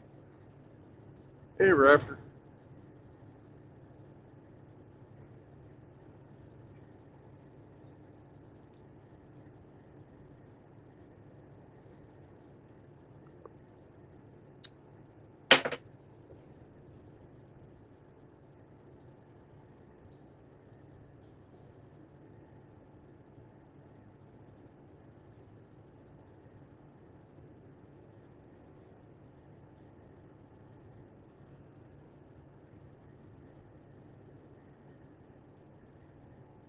we had a thunderstorm last night, so my truck got cleaned. Oh yeah. Yeah. I haven't While you were washed it. driving. No. While I was sitting. I did a lot of fucking sitting. 'Cause my company is not nimble. They don't pivot very easily.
I've gotten so I really hate the governor on this truck.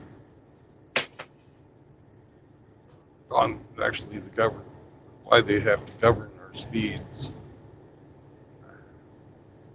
It's almost dangerous.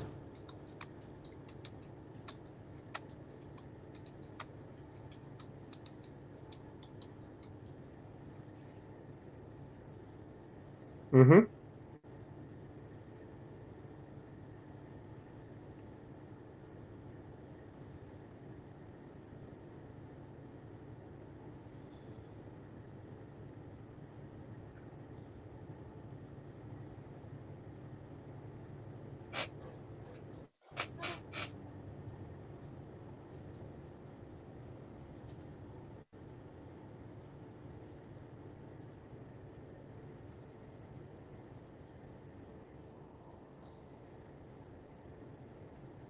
I got people stacked up behind me, fucking blinking their lights, getting all kinds of fucking pissed off.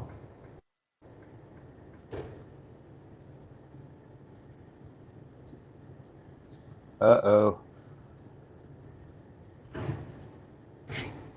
What can you do? You know, pass the guy.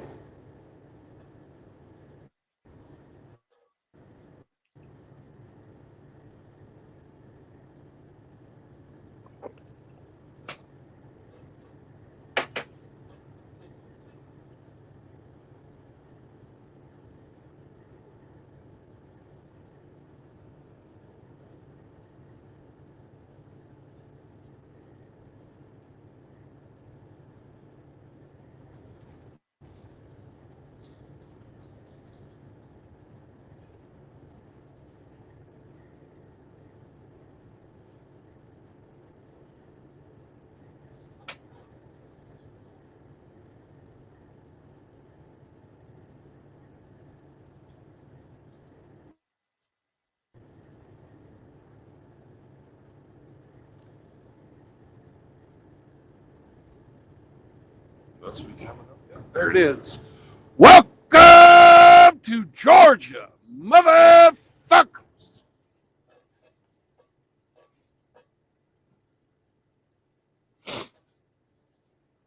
Georgia. Yep.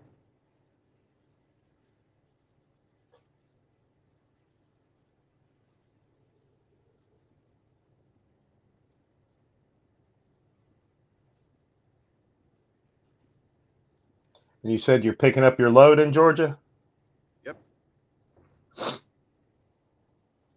Got it on my mind.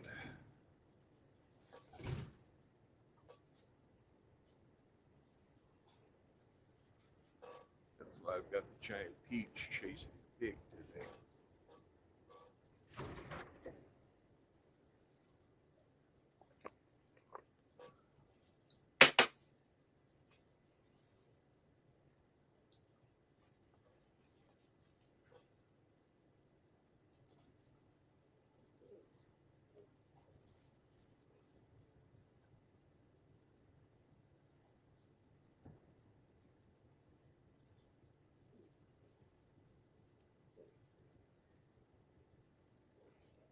Yay, bypass the way station. Should help some empty.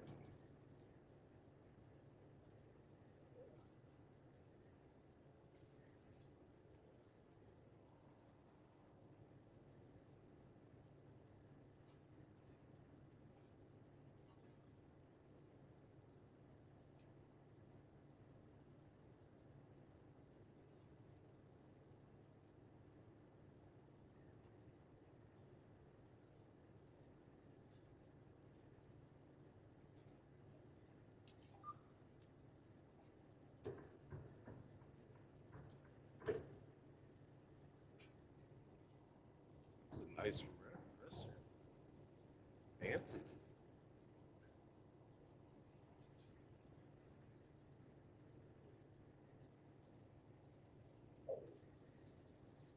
It's your one chance fancy, don't let me down.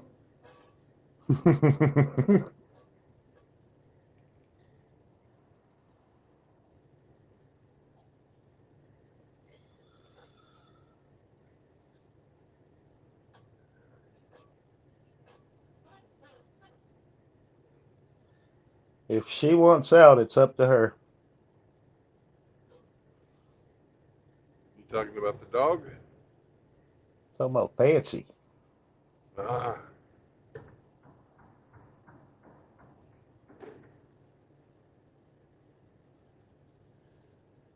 Song about being a whore.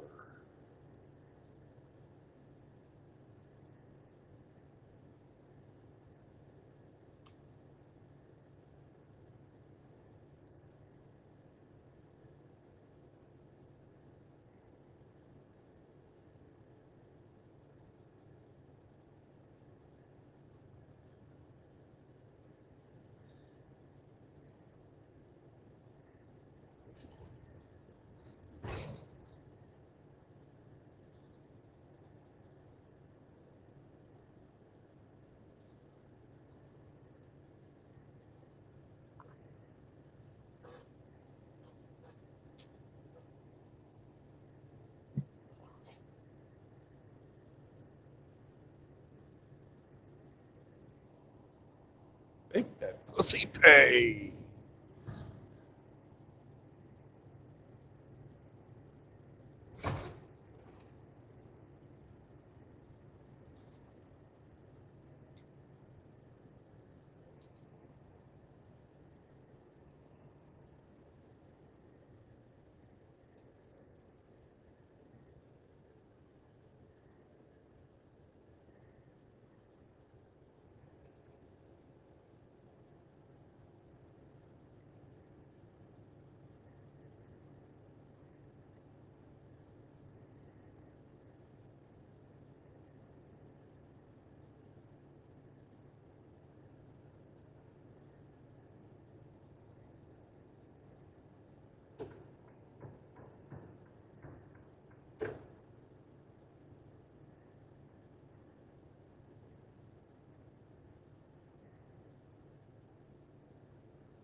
Pick up your boy this weekend?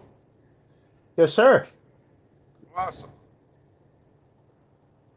Has he cleaned out your refrigerator yet? He's working on it. I made sure to stock it before he even got here.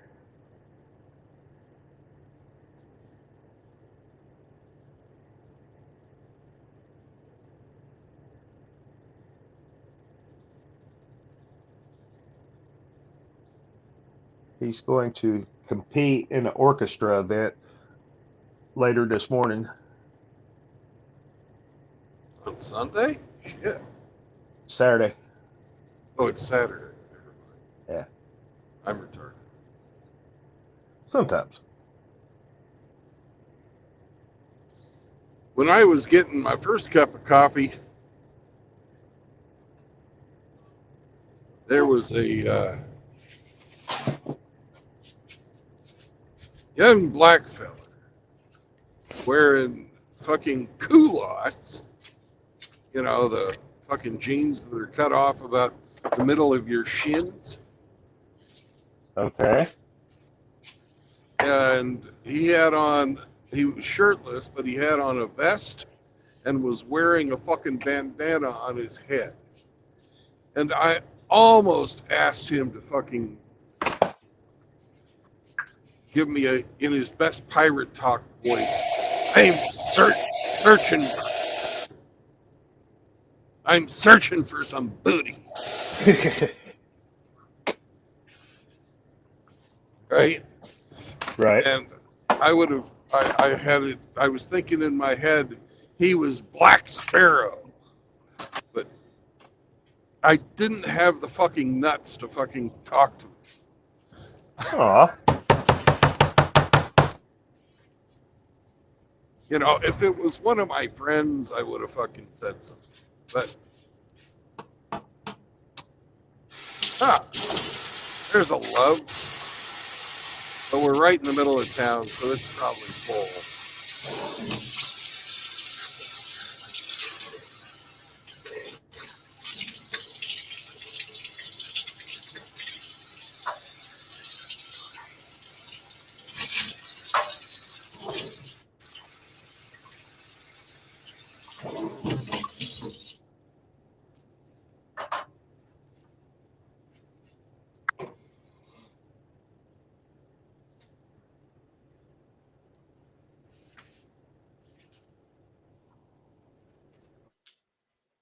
Tell you, don't buy it if I was correct.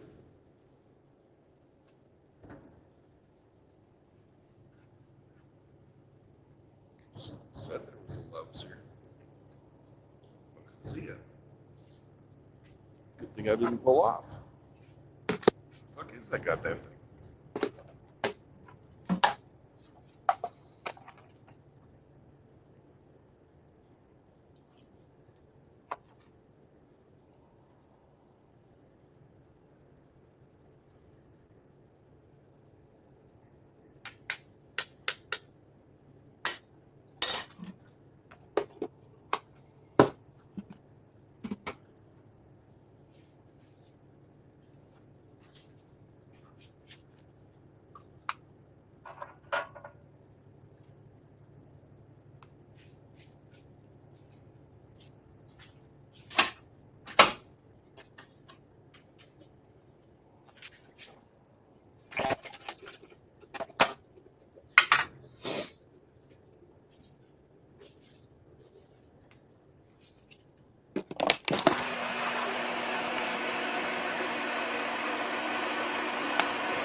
Good boy.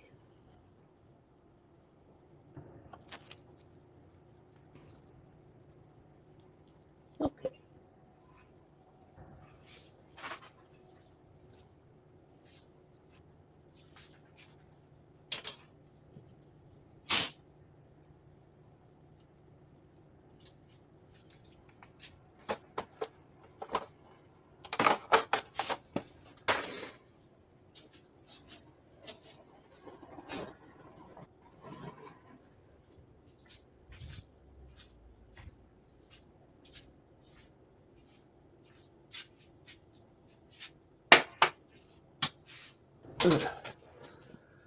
I may be behind the times, but I understand there may be some positions opening up in the air traffic control industry.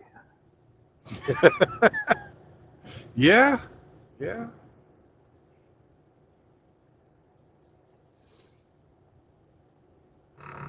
Surprised they haven't fixed that problem. It's been a problem for a while.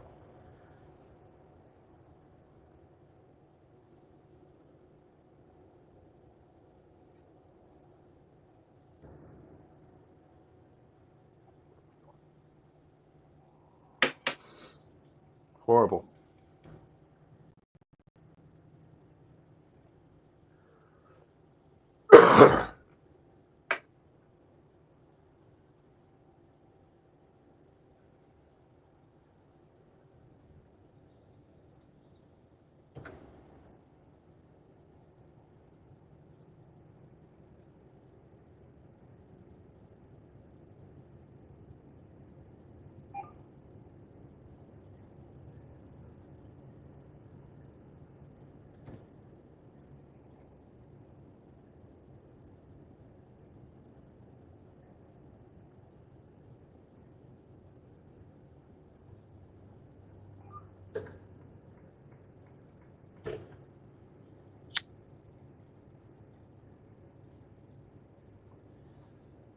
So now you're gonna go fast?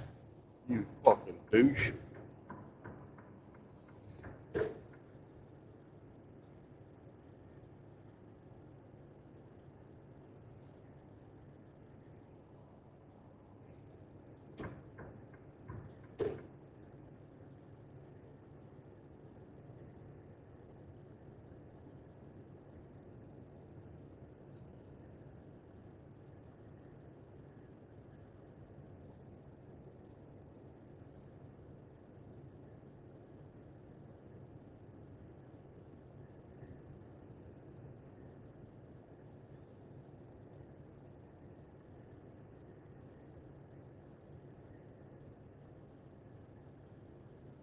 I might be a little too old to fucking get retrained as an ATC, What is that? air traffic controller. Oh, yeah.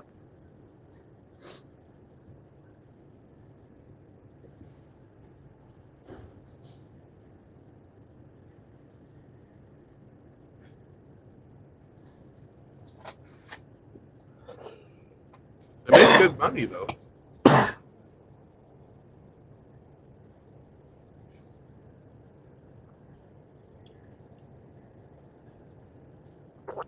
I would not want that responsibility.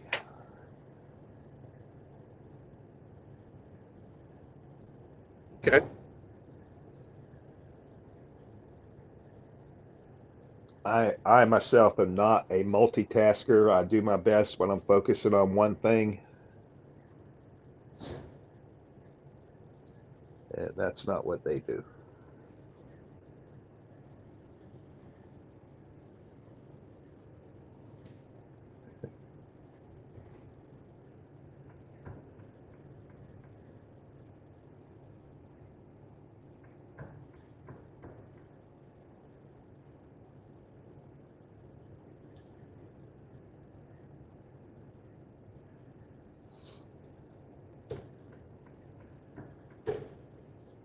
Yep.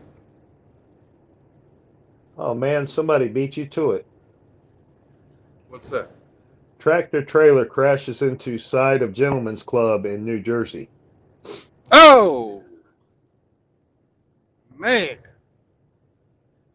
I was looking forward to doing that.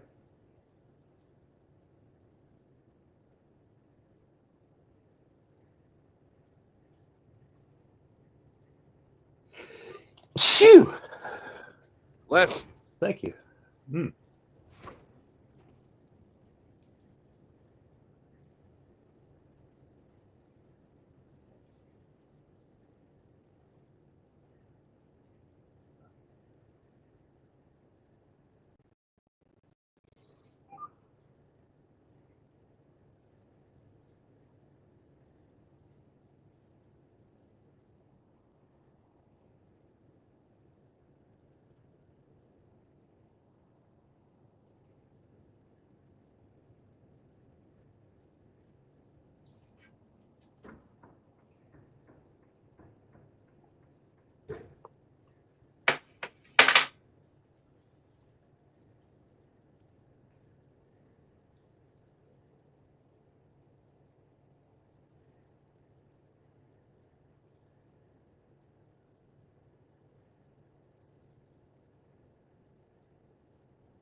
All right, Chad.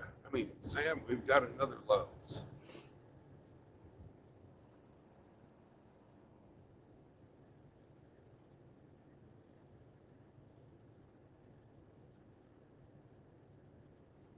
I'll get my coffee. You'll get your roller dog.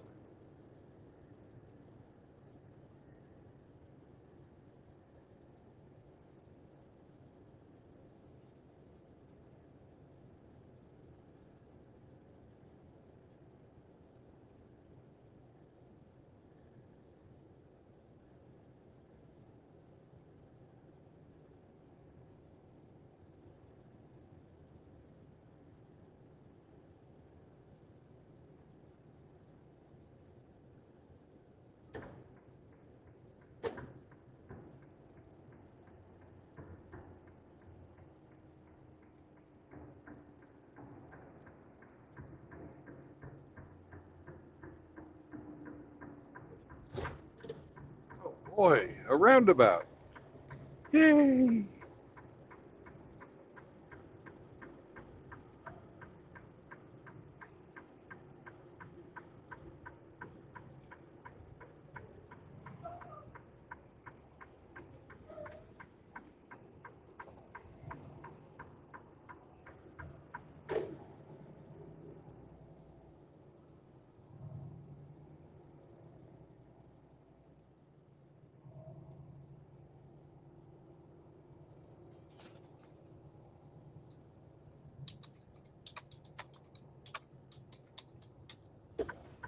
Yeah, I may have misspoke. There might be too many motherfuckers piled up at the fucking station.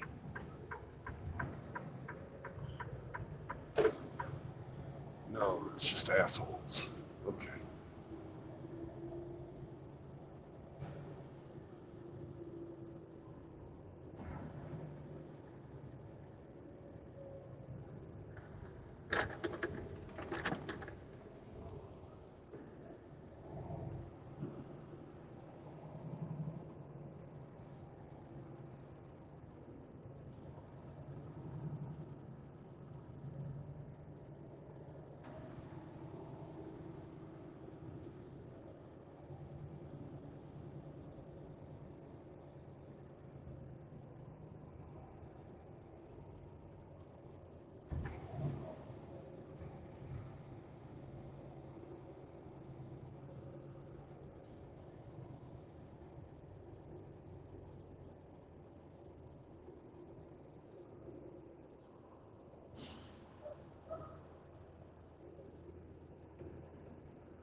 Be right back. Oh, you gotta go. Where'd you run off to? Come up, say, I gotta go, and then you run off. Well, guess what? I'm not playing that game. I'll get a roller dog. You'll say, oh, it's a roller dog. And then I'll catch you. That's my plan. You heard it, but you're still going to fall for it. That's the beautiful thing about not really understanding English, except for a couple of words.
Hello, Sam.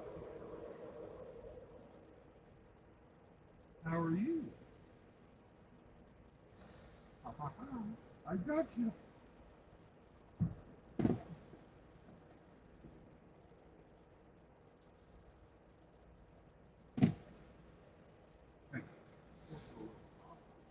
We got to go potty.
Yeah, it's just congestion from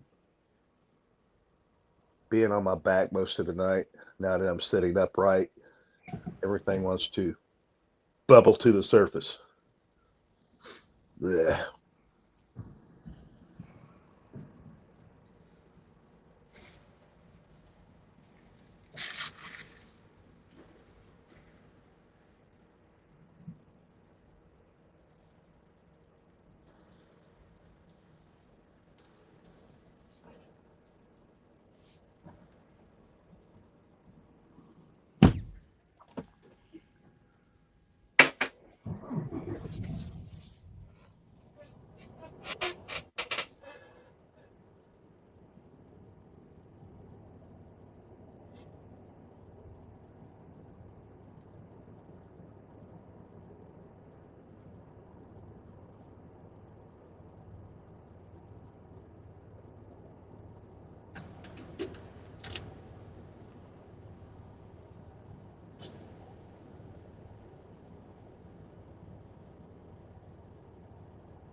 Beep, beep, beep, beep, beep, beep, beep, beep, beep, beep, beep, beep, beep, beep, beep, beep, beep, beep, beep.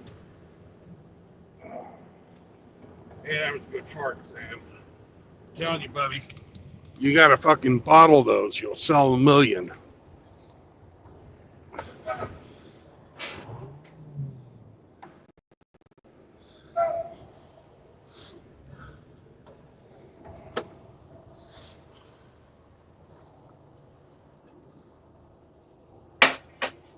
Did Sam get a potty break? He did. And then he comes back in here and fucking busts ass. Woohoo!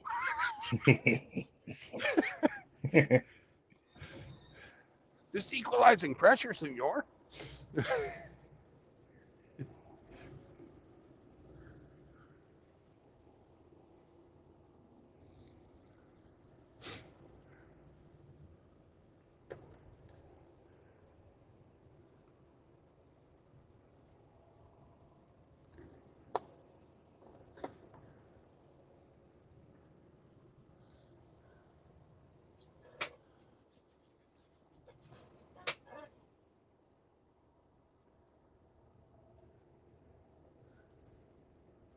Man, I am glad I did not spend the night here. Full house.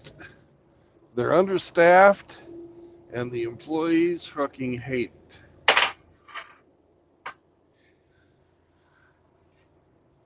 Not a recipe for a winning truck stop.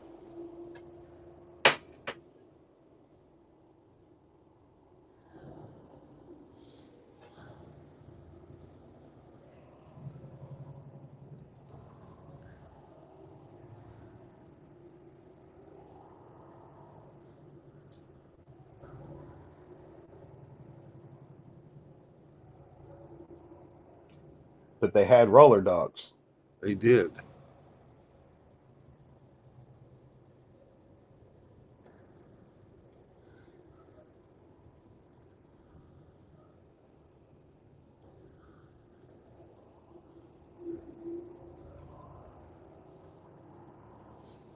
That's all Sam cared. They had coffee for me.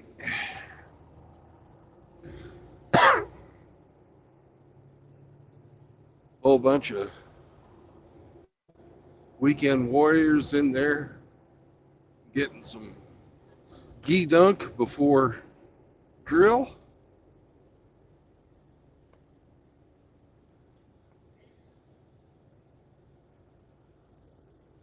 Uh,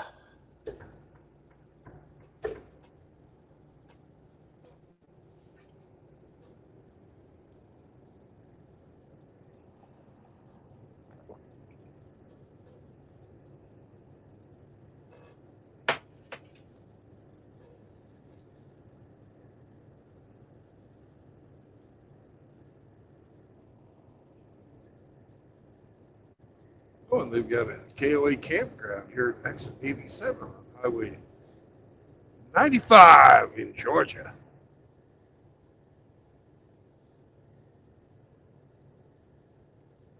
We got the sun coming up. It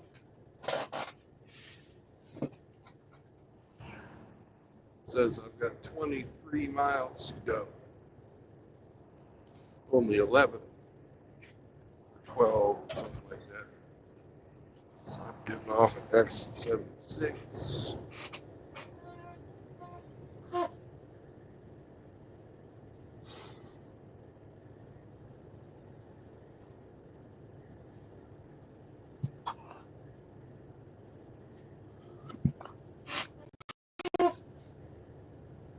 So exit 87 is this one, so 11 miles.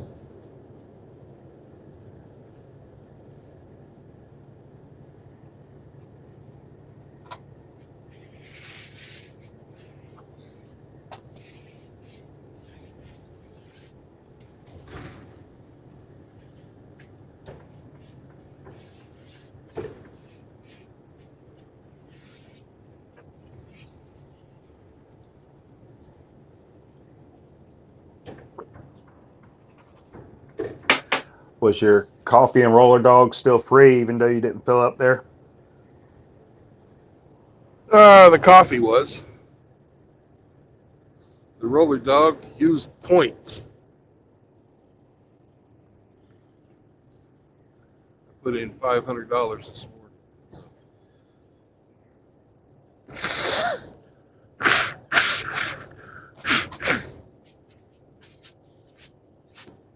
We had the points.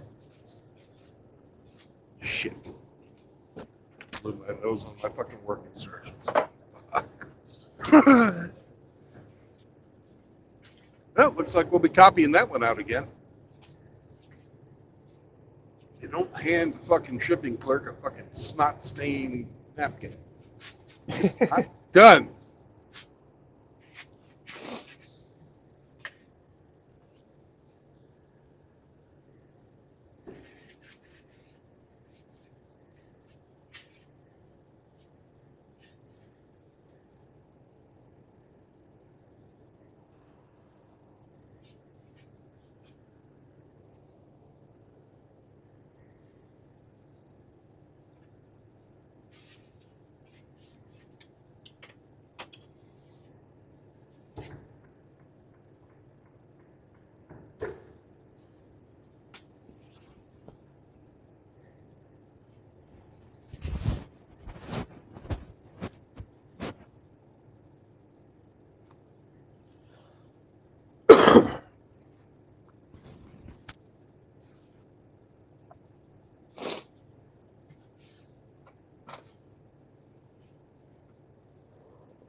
Car carriers look like they bounce around a hell of a lot. I think I'd like to drive one of them.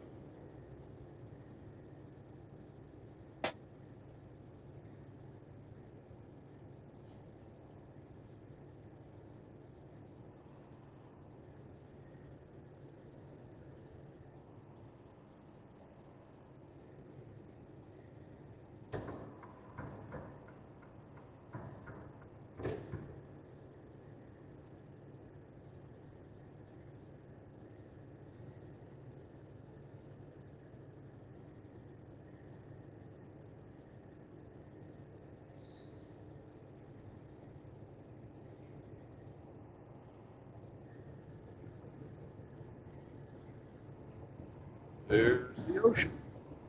Off to our left. Nice.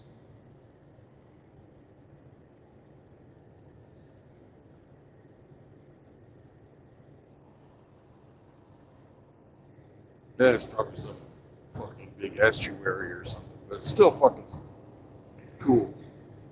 Salt water.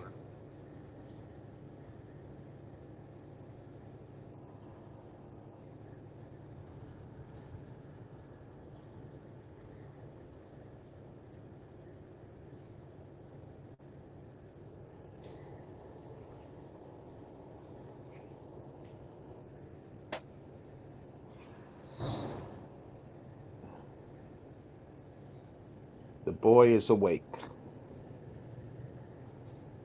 Yay! Time to start cooking.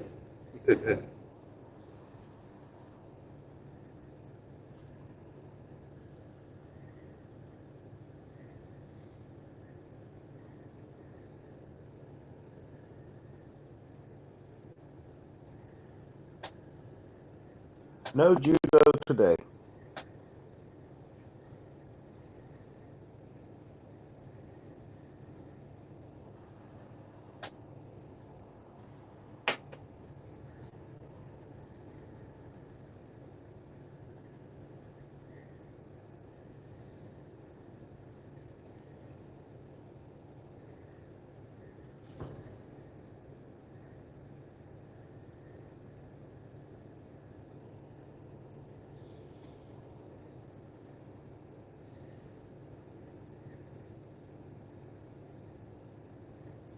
Should I find my conflict ones right now, or?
True Blood, I got a problem. What's your problem?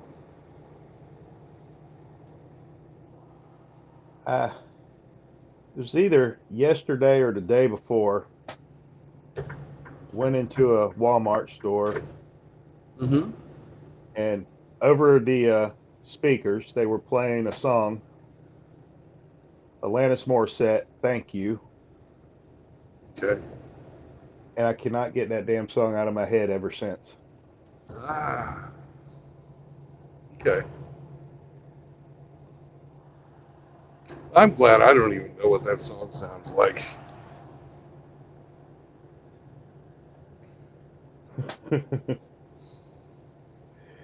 Well, it's wormed its way into my brain, and I can't shake it loose. Have you tried other songs that have similar effects on you? Maybe some Pantera.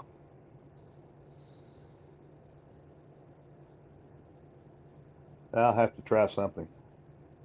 Yeah. 'Cause I'm being terrorized by a vocal artist from the 90s. If you were outlaw, I would just tell you to put on the $20 is $20 short that I made for Hamster. But you're not outlaw. Is that on your community? No, it's in my shorts page.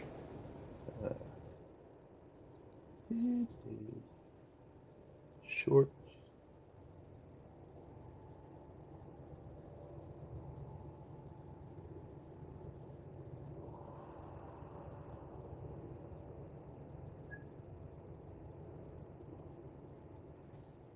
You remember what you thought it? $20 is $20. Okay. You can't miss it. It's the one with the fucking hamster wearing the red high heels.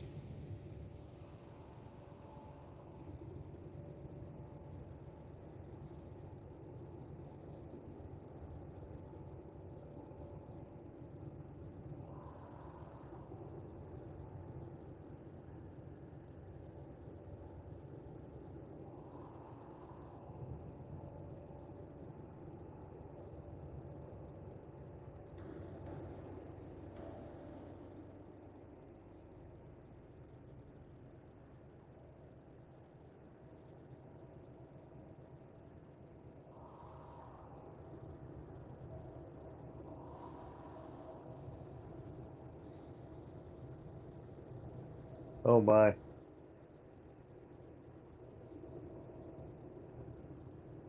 Find it? Yeah. Bad hamster.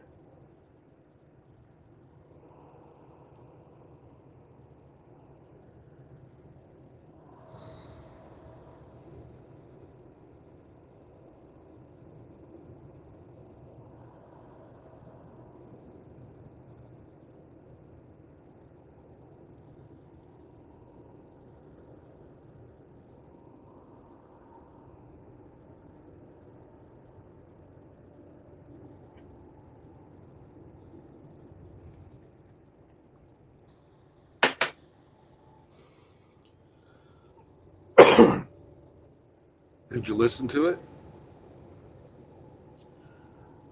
Well, with the earbuds I'm using, I would have to disconnect from StreamYards to turn on audio to. I saw it when you originally published it. Okay. So you know what song it is. Yeah, it was just debauchery. Mana, mana, ba, ba, ba, da, da. Mana, mana, ba, ba, da, ba. That's a catchy song.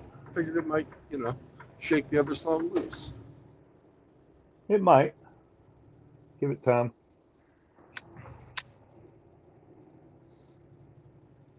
Debauchery, huh? Well, yeah, he's singing about rubber sheets, Astroglide. No, no, no, no, no, no, no, no, no, no, no, no. You're thinking of the wrong song. Well, it's the one with the high heels. Yeah, but that doesn't have anything to do with Astroglide. It's just hamster pictures of him, and then the mana mana ba ba ba da da song.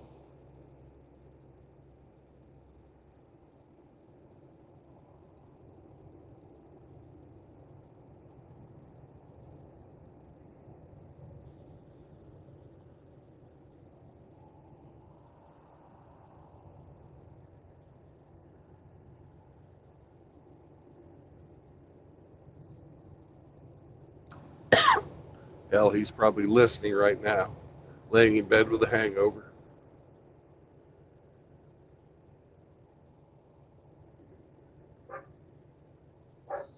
He'll be offended you didn't like his song about Saunders and his butthole.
Uh,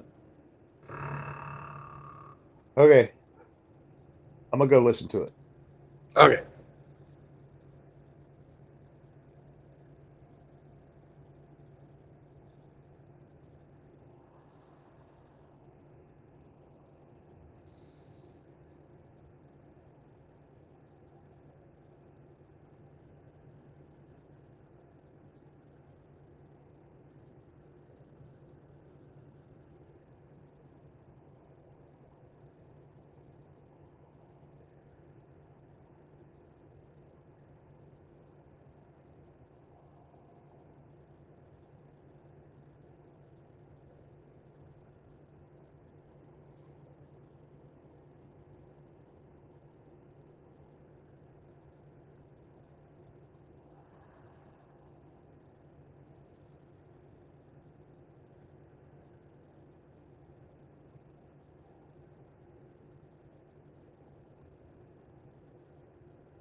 Riceboro. This is our town.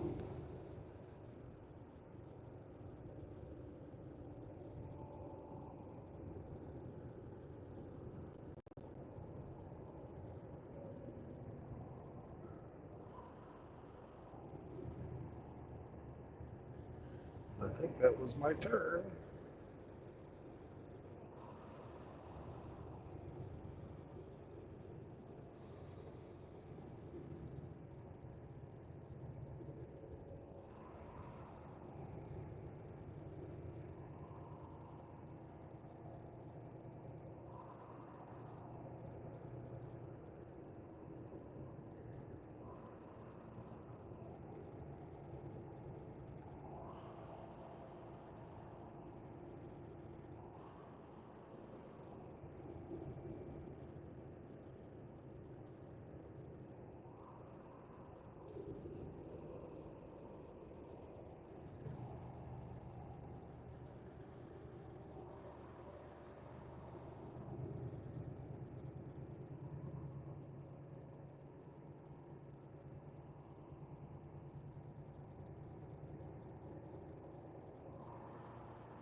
2.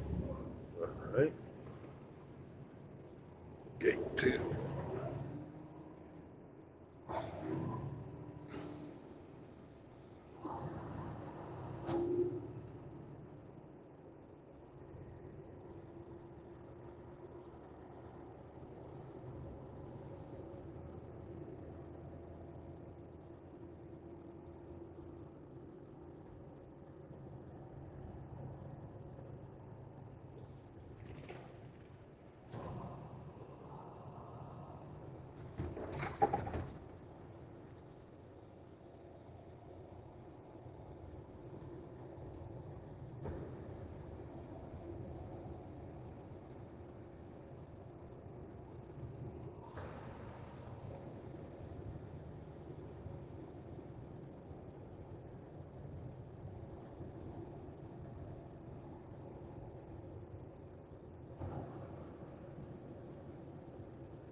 Fuck, doesn't look like there's anybody.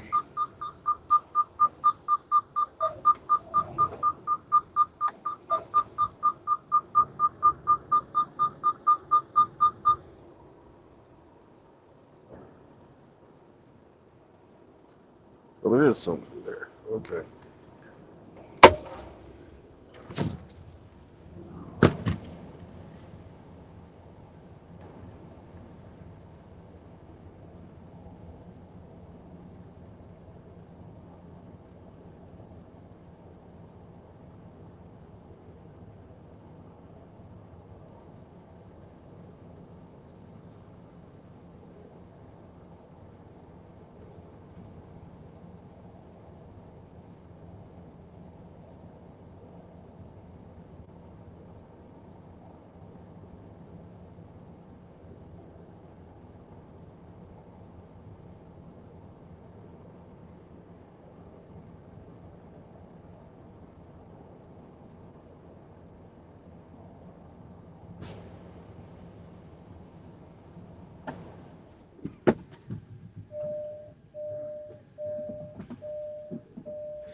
I'll be right back. I need to make a phone call.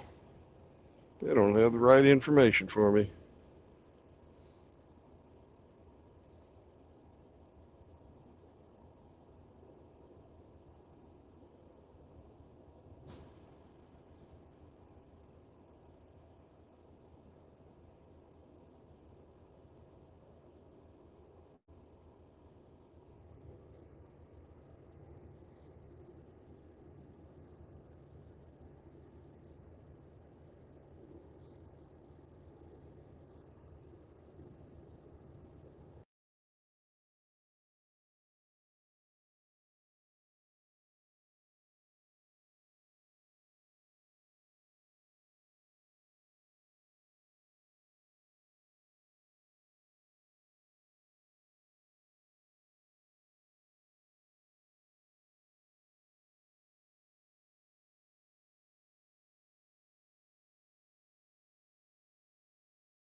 Well, hey, folks, I got here to my pickup spot. They don't have the right pickup number for me, and there's nobody in the office yet. So I have to wait for somebody to show up and find that information to get back to me so I can go get loaded. Then they'll have to fit me in because my appointments are fucking 7 o'clock, and there's probably 6 or 8 other fucking trucks around here. So I don't know when I'll be driving again. It's just fucking, that's why I hate coming to the fucking East Coast. Anyways, y'all have a great time. No marriage, no cohabitation, no new children. We'll keep you out of usury and indentured servitude. And once I get this all figured out and the truck loaded, I'll start the stream again. So you guys have a great day until that time. And remember, if Henry was here, he'd tell you don't bring your fucking girlfriends around. Now, you can help a brother out if you do it. And MGTOW is for normal men. Peace out.